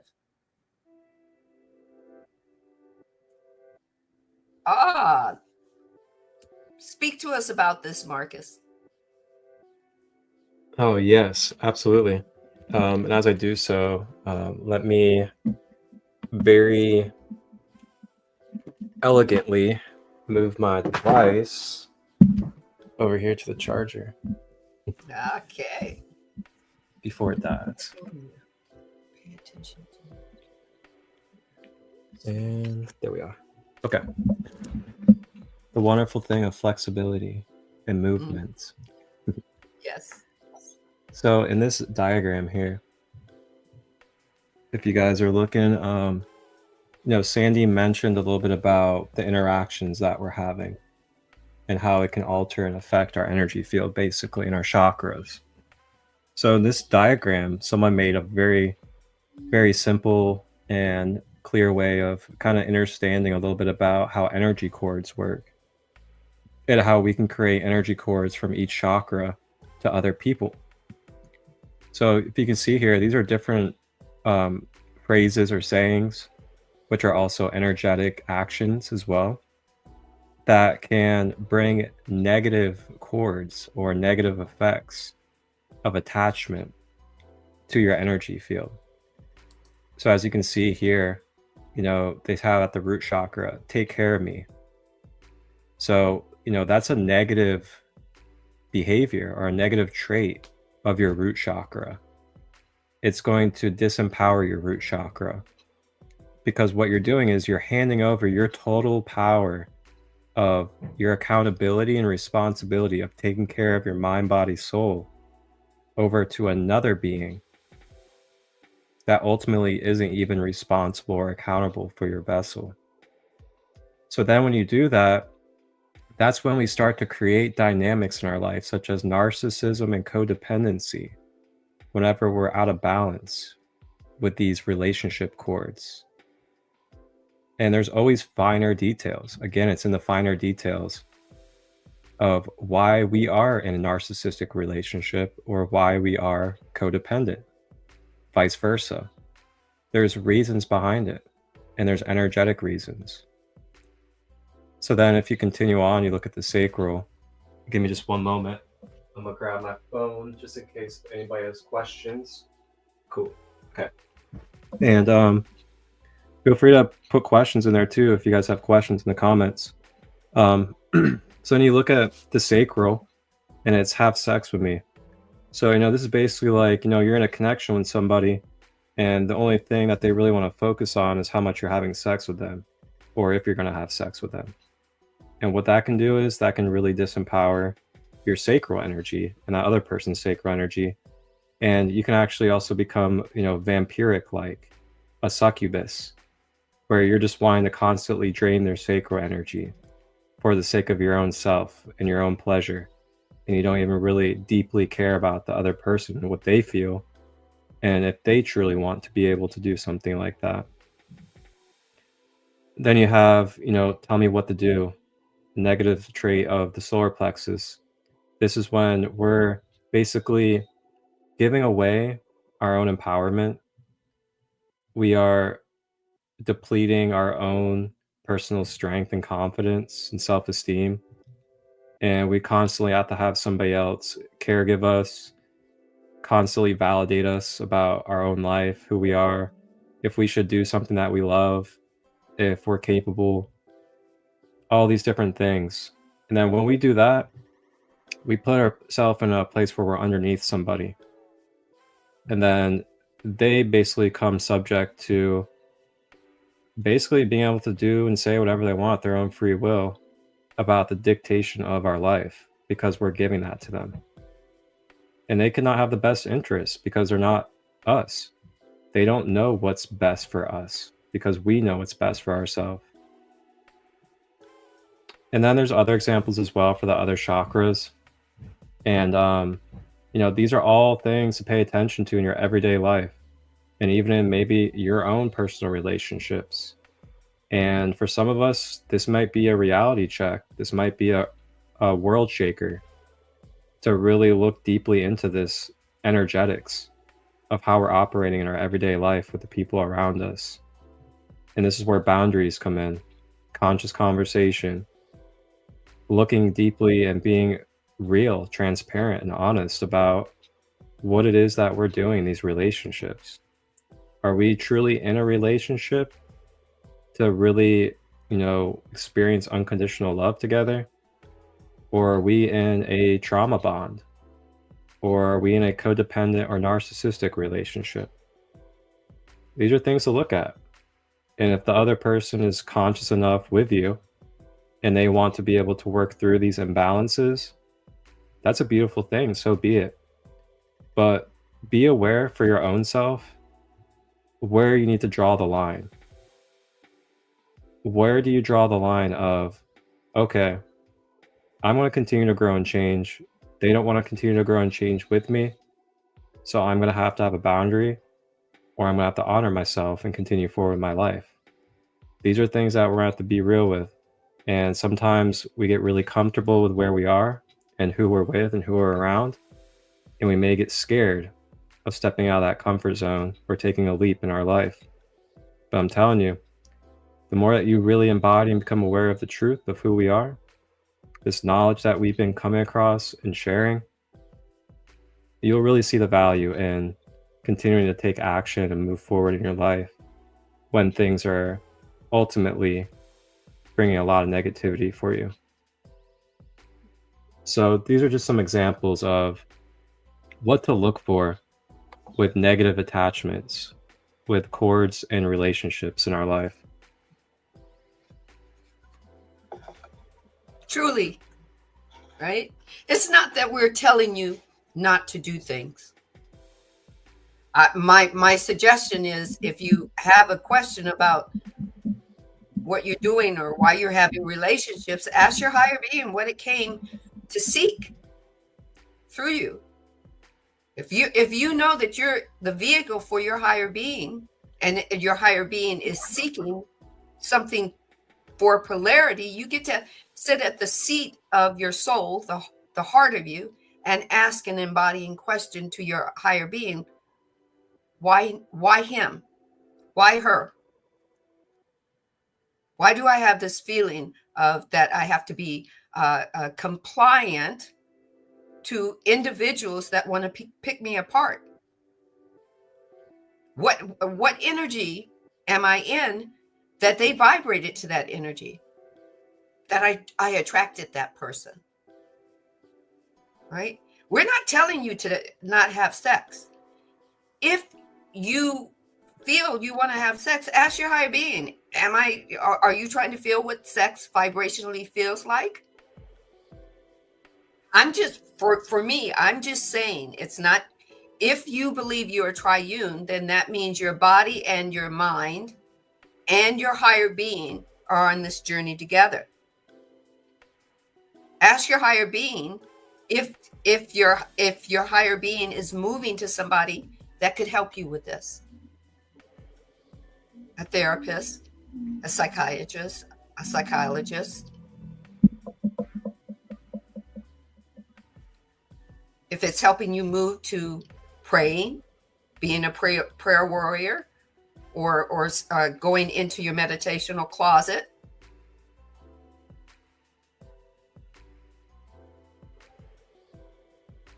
Maybe your higher being came to seek out what sex feels like, what it feels like in a relationship that has nothing to do with love, nothing to do with unconditional love, because it's going to take and move itself to the next moment of, okay, now I want to feel what it feels like to have sex with unconditionally loving another partner. It's going to take you from the lower polarity into the higher polarity. If you don't get stuck in the lower polarity. And normally we get stuck there because that is programmed for us, because that's all somebody else thought it was to be. You were told that sex is okay for men, but it's not okay for a woman. A man can be as promiscuous as they want and woo-ha, good boy. And women have to be the ones that take it. They're not supposed to be sexually promiscuous. Maybe you're stuck with that story. And maybe your higher being is saying, I want to help you get unstuck. Ask me a question. And I've noticed that when I ask my higher being a question, my higher being says, you know, once you tell me why we feel this way, we can move on. You can surrender that. Right? Why was I in my masculine energy for so long? Because I was a single mother. There was no wrongdoing by my ex-husband. My ex-husband found out early that being married was not his cup of tea. It was not his story. It was a story. He may not have been awakened, or maybe he was. But regardless, that was the story that happened. I became in my masculine more than in my feminine energy, raising my children. And that had a certain amount of dogma to it. So what I did was, the story to that was, I took control of who decides to tell me I get to have sex. And here's my story to that. I chose younger men, people that didn't want to get married, people that I could control the scenario of the story, people that didn't want to tell me how to raise my children. I control. That was me being in my lower chakra of root. I needed to go back and take care of myself. I needed to let my egos tap into my masculine energy. I'm not telling you go be celibate. That's your choice. There are a lot of people that are sharing that they're celibate, and hey, it works for them. Does it work for you?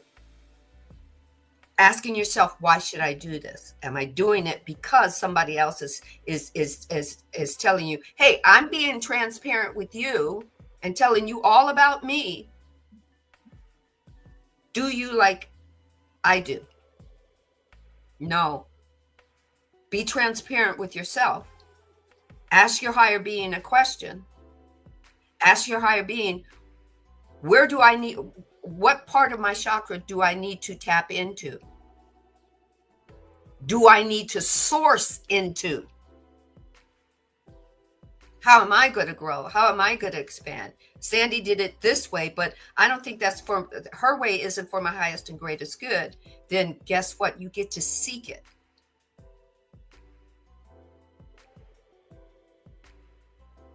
That's why I'm always saying your sacral, yes, is about sexual energy and it's about creative energy, but it's where are you at in it? Have you been in your sexual energy because they told you that's how they haven't told you anything about your creative. They've only told you about the sexual part, is because that's the physical part that they're in. You need to take it one step further within your transparency of you. Right? because there's all types of dogma that go along with each of the chakras that we have. And we have to, kind of, not bypass it. We have to surrender that energy that no longer works for our highest and greatest good. Mm-hmm. Boy, That's surrendering, man. That's surrendering. I could talk about this, like some of the surrender stuff that I've been through. And here's the thing is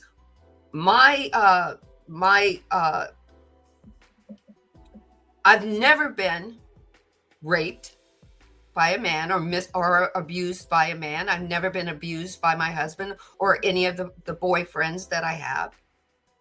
Right?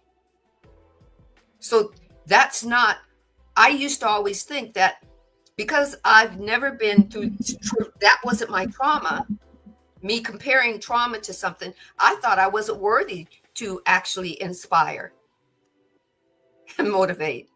Shit, I haven't been through any trauma where kids have been molested or grew up that way or any of that kind of stuff. I can't say anything because I was, here it goes, this dogma of comparing myself to other people. I even did it in my spirituality. Well, why did you wake me up? Why did you call me to be this way if I haven't been in this type of trauma? That was the way my ego was presenting it to me. There was other things that were considered traumatic to me, growing up in a church background where I was told I would never be able to raise my kids without a man. That I had to marry a man in the church while I was 20, middle 20s. And all the men in the church that were godly were 40 and 50, were 50 and 60. But I was told, oh, you'll never do it. You won't be able to raise your kids without that man. Your kids will not be anything unless you have a man. For me, I went through that whole trauma because it was like I was trying to prove them wrong.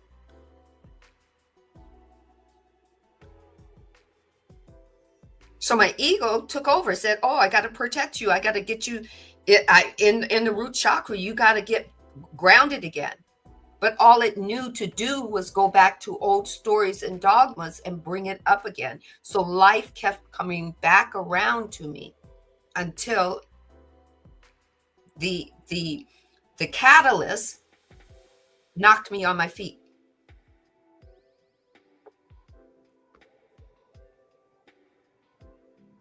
This is going to be a long episode, I can tell you. Because the catalyst knocked my ass on my feet. And it wasn't me looking at, oh, your husband left you and he should have known better and whatnot. No. He had a moment where he said, this is not for me. He may not have done it in the right movement, but he made a movement. And guess what? That movement shifted me. It activated something in me. It may not have been the right energy because I went automatically into my male energy, right? My female energy was still there because I could bounce between being mommy and daddy. I did that really well. But it didn't have the best reaction for trying to meet people or meet a relationship, whether it was a man or a woman that I was trying to get with, because I was still in control mode.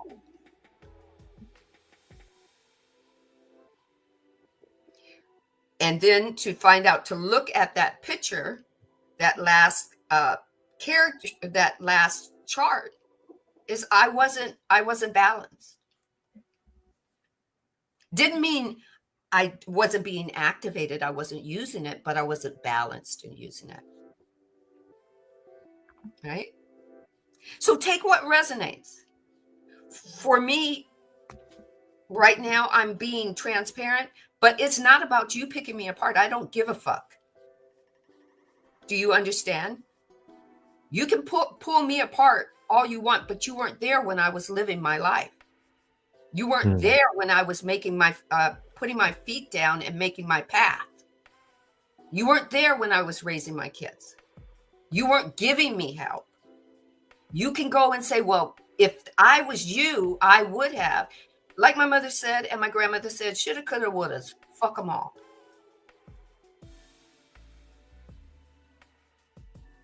But when you sit at the center of you, at the center of your soul, at the center of your unconditional love for you, right? And asking an embodying question to your higher being that's tuned in and tapped in to the one true creator, the law of one. Now you're in flow. So I'll leave you with that. Thank you, thank you, thank you. Whew. Oh.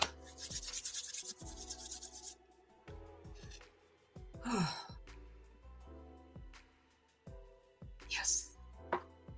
So, exactly. You own, yeah, once we get to the point where we know we owe no explanations, we just live. Did you know that you don't have to have an awakening moment? That you could just live your life as body and mind, knowing yourself as body and mind, and you will increase Earth consciousness's light quotient, and she will shift and evolve and take humanity with her. All you have to do is just be you. You don't ever have to have an awakening moment. You don't ever have to have a conversation with your higher being. Your higher being won't usurp your free will, but it will give you little guidance. It'll drop you little hints. It will give you a God wink, or it will give you a gut instinct. So be you. I'm not saying if you is a rude you, that the law of cause and effect isn't going to operate for you, but I'm just saying be you. Right? Anyway, back to you, Marcus.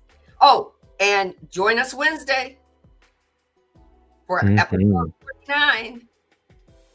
Right? We are at 48, right? Yes, episode 49. Yep. Same raw station, same raw time. That's right. My life is full of awakening moments. Mm-hmm. That should be like everybody's affirmation on their ceiling above their bed. My life is full of awakening moments. Exactly. Ashe. Ashe. Thank you for sharing all that. That was very valuable and a great way to compassionately connect with you. Thank you for sharing. Oh, you're welcome. So you don't know how many other people are going through what I'm going through. If they can actively say, well, if she went through that, okay, I have a moment. Maybe I can do this. Right? Mm-hmm. That's what I want people to say. Okay, in this now moment, maybe I can do this. Yeah, exactly. So I have a closing message and card for us to close out this space today, and comes from the Light Language Oracle. And the card that we are going to have is the card Spirit Guide Pixie. This is number 45 for those that like numbers. And Spirit Guide Pixie comes in to give us the remembrance of unique lessons, warning, and ungroundedness. So one thing that the Pixie brings is a trickster energy. And this energy is to help you acquire lessons as well as unique challenges if you're ungrounded. So if you are grounded, you're going to be complemented very well with this balancing energy. That is also going to help you attract more abundance, as well as deepen your roots to the connection with your physical human life. If you remember the lower 3 chakras, those are the ones that connect you to your physical life. So this is a complementary card to that. And then it's also a great card for helping you develop a different perspective in your life. So if you're just looking at things in the mundane, if you're just looking at the way that things have been given to you through propaganda, through people's fears, imbalanced energies, then you're going to continue to get more of that. But if you kind of push that stuff out, not absorb it and take it in as your belief system and your reality, and then continue to choose out of your own sovereign free will what it is that you want to continue to believe and focus your energy on, then you'll continue to get more of what it is that you believe and you want to continue to focus on. And it's kind of tricky because, especially in a time like this, we have a lot of friends and family and community that are here and there and saying this, naysaying that, hate this, love this, blah, blah, blah, all these different things going on. And it's very easy for that to trickle into your psychology as well as your emotional field. So just be aware of your boundaries, be aware of what it is that you're allowing people to continue to perpetuate into your energy field. And if something is just really giving you, yucky, icky vibes because of the hate or because of the divisive fear type of energy or anything else along those lines, do what you got to do. Create a boundary, communicate, express, take a step back if necessary, but know that there are options for you and solutions, and that you're not stuck or bound to the way that someone's behaving or the way that they believe something. You have a free will, you have your own being, and you have the ability to go take another choice. And then lastly, it's also saying to integrate play with work. So find ways to have fun during these times. I can't emphasize this enough. Out of all messages in here, find ways to have fun. I know that there's so much serious energy right now in this world. But man, if you can just really kind of redirect your focus just a tad bit, have some fun, play some games with people. I just started getting into board games again with community. I was playing board games over the weekend. Find ways to have fun with each other and connect, and then build upon that and focus on that. Those things are always still available to us. I know it's kind of like a lost art right now in the world to have fun and play games and do things that genuinely connect you as human beings. But, try not to allow all the chaos, all of the things that are being put out there to be reasons for you to get away from these things. Because ultimately, no matter what's been told or going on out there, it's ultimately still coming down to our own self at what we're doing with our free will. And you can either just be consumed by it, be swayed left and right, up and down, and all this other stuff by it, or you can just be in the center and know that it's all experiences, it's all who you are. We're all connected in this unified consciousness, and we can, like I said, direct our focus of where we want our energy to be and what it is that we want to do and have more of in our life, while also just letting the rest be the rest. And that's it. You made a great point earlier, not having anything to prove not feeling like you need to make your point or you need to be right about the president or blah blah blah. Just let it go, man. Like, he's gonna do what he's gonna do. You're gonna do what you're gonna do. Other countries are gonna do what they're gonna do. And we're just all playing our role how we need to. So if we just continue to acknowledge that and be that, then we're going to continue to show that to others and be more of that. That's our message for you guys. Exactly. Just be, as you grow and become the authentic you, just keep doing that. Life is going to be what it's going to be. We are right now over 8 billion people in this story. Yeah, I said it. In this story, there are 8 billion people, human beings, that the divine, the one true creator, is moving through all of us at the same time. Moving in, through, and as us, seeking itself in every individual that has a right, the sovereign free will right to have this story happen. Doesn't it blow your mind that the divine, the one true, the law of one, the one true creator can be in all of us, all at the same time? That tells you about multi-dimensional beingness. Does that not blow your freaking mind? That the divine can be me and Marcus and Dwayne and Lula and who else is in here? Sarah and other people all at the same time. And the grass. And the grass and the trees and my dog Charlie and the ocean. Not just the waves of the ocean, but the whole ocean, and then the waves itself. Not just the drops in the rain, but all of the rain all at once. Not just the fire that burns, but all of the fire.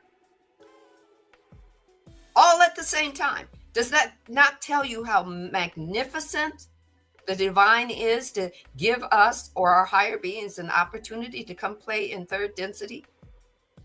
To give us catalysts that get us to move and not just to have a story, have it told, be able to dive into the beginning, middle, and end, and then start a new story. Surrender that all together and say, okay, new story.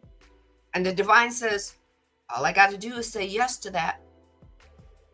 Who do you want to be now? You were a victim 5 months ago. Who do you want to be now? Oh, you want to be a thriver? Okay, let's go. Oh, that person over there wants to be a survivor? Okay, let's go. And where we turn up in each other's story, maybe we're just there for the presence. Maybe I'm just there for Marcus's pinpoint on his map to say turn left instead of right. I'm a pinpoint on a vibrational map for Marcus or Dwayne or Lula or Starlight or Sarah. I may be there only for that moment. My higher being comes in to activate something, and then I'm on my way. Isn't that? I'm just vibrating from head to all of my feet. I'm just, what the hell? This is soul of my. Yo, so da te inka o la baku a te na se. Shisha na toku a.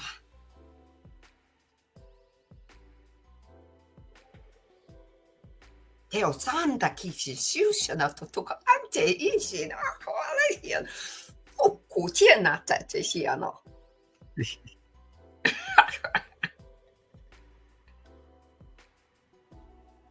It's so vibrationally good. Have you ever heard that? I think there was a commercial about it was I don't know, it's probably old, but it was a commercial about chocolate milk. and it was the Nesquik or something that you put in the milk, and they would say, so chocolatey good. And the kids would go, you know, like they would do the Yeah. yum. So they'd stir it up, and then they drink it, and they do the and you see the chocolate mustache, The mustache. right? It's that good. Life is good. It might not be good somewhere else that you're looking at, but right there in your now moment where you are is good. For me, 67 solar returns. I've been through Republican presidents and Democrat presidents, and I'm still thriving. Come on. For me, I kept going. I'm not going to say I didn't have, you know, stories that were topsy-turvy, but it wasn't because of them. But if you want it to be because of them, then the universe will say to you, energy is here to serve you. Let it be so. That's a keynote right there. It's a keynote. Sometimes we're so. perpetuating the Keynote. things that we don't want more of. And we got to be wise. Exactly. And guess what? The them that you're saying, those or thems that you're looking at, saying they do this and they do that, were their bank. They already know how energy works. They know about intention plus energy creates. But if they ain't got enough energy, they need yours.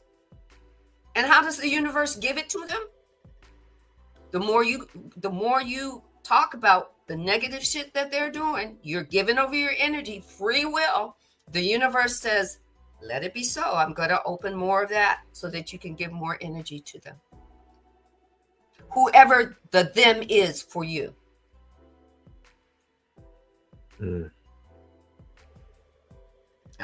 I'm just saying, take what resonates. That's how it works for me. It might not be how it works for you. Right? It does not mean I do not see the world. It does not mean that I don't listen to news. I just choose how much of the news I listen to and where I choose to give my energy to. It does not mean that I'm not saying, oh, that doesn't really exist. Yes, it exists. It's the matrix. It's the illusion. It's all malleable. You can change it anytime you want to. If anybody's telling you about the matrix and they're sitting there making you fear the matrix, you need to sit at the seat of your soul and say, why am I fearing this? My higher being told me because you're supposed to create something different within it. I'm not supposed to run from it. Take what resonates, leave what doesn't. That works for me. I said, oh, okay. If it's illusion, that means the illusion can change. I can create it within it. I can transform, I can surrender it. I can transform it. I can alchemize it because I've acknowledged what it is. In order to alchemize, you need to know what you are alchemizing. So that means that you need to, set it out there and go, oh, I don't like that. That's why you have I don't like or I do like, because you have duality. That's why you have this doesn't feel good or this feels really good. Because something doesn't feel good, you get to find out what you need to do. Maybe you need to go into one of your chakras and surrender. Maybe you need to go into that backstory that you keep that keeps bumping up against you in your quantum of your past. Maybe you need to pull yourself from the past that you're stuck in and ask, how do I do it? Maybe you need to feel it, move through the emotion of it, and then surrender it. There's so many infinite possibilities of your maybes. And it's not going to be the same as somebody else's maybe. Or somebody else's shoulda, coulda, woulda.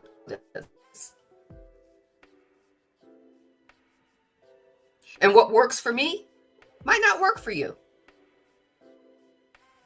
And get this, you can be spiritual, you can grow and expand and shift and evolve, and you don't have to leave your Christian church, because all you're doing is having a relationship with the divine, and the divine says you don't have to go anywhere. Just don't try to pull anybody to be where you're at. Let them be. If you enjoy your church, then you enjoy your church.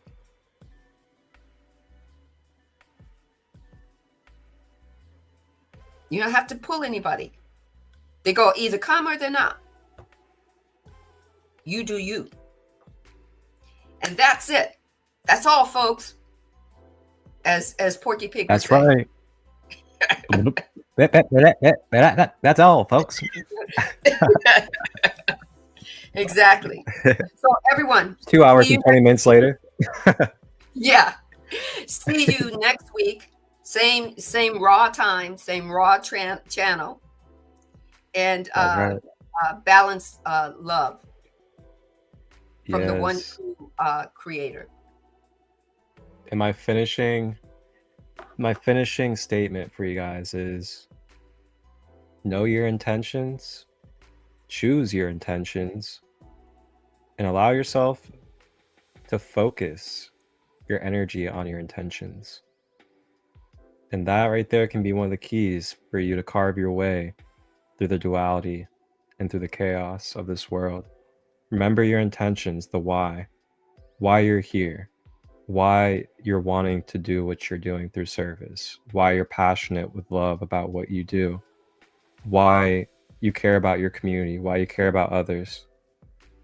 And just continue to allow that to be what your mind focuses on, if you want, of course. And just kind of allow that to take over from all the other stuff going on. And you can find that there's parallel worlds to exist in outside of whatever the mainstream collective world is that is happening right now. It might be hard to fathom, of course. I mean, I can't really fathom it either, but it doesn't mean I'm not still taking the actions and stepping forward into the truth and stepping into these things that we have acquired when it comes to the knowledge of self. And that's part of it, is stepping with a leap of faith, remembering that you're not able to see everything and that there is always a next step unfolding for us as we take the step. That's the key, though, as we take the step. So everybody, have a blessed and beautiful rest of your day. I'll see you guys tomorrow if you make it for my nightcap episode as we continue the Emerald Tablets. And Sandee, thank you so much again. You are so welcome. I love being here. Right? Oh, me too. It's a calling. It is. It was a calling. The divine said someone else is coming back into your life. And this collaboration is going to be epic. Got that right. What will be 49 episodes later? Talk about epic. Live streaming on Facebook. Right? Live streaming on Instagram and YouTube. Epic. Join us next week. See you then. Wholeness and balanced love. Blue onyx, Soulawakening crystals, raw rising codes, Ascended Masters series, El Moria, beloved El Moria, of the first ray of divine light, the blue ray. In the name of the Christ, charge my four lower bodies with the will of God, the Creator, Source, and my highest divine soul blueprint. I surrender my vessel from any attachments, personal feelings, and personal beliefs that are causing limitation, resistance, and suffering within duality and division. May I be filled with the blue ray of wisdom and embodied faith.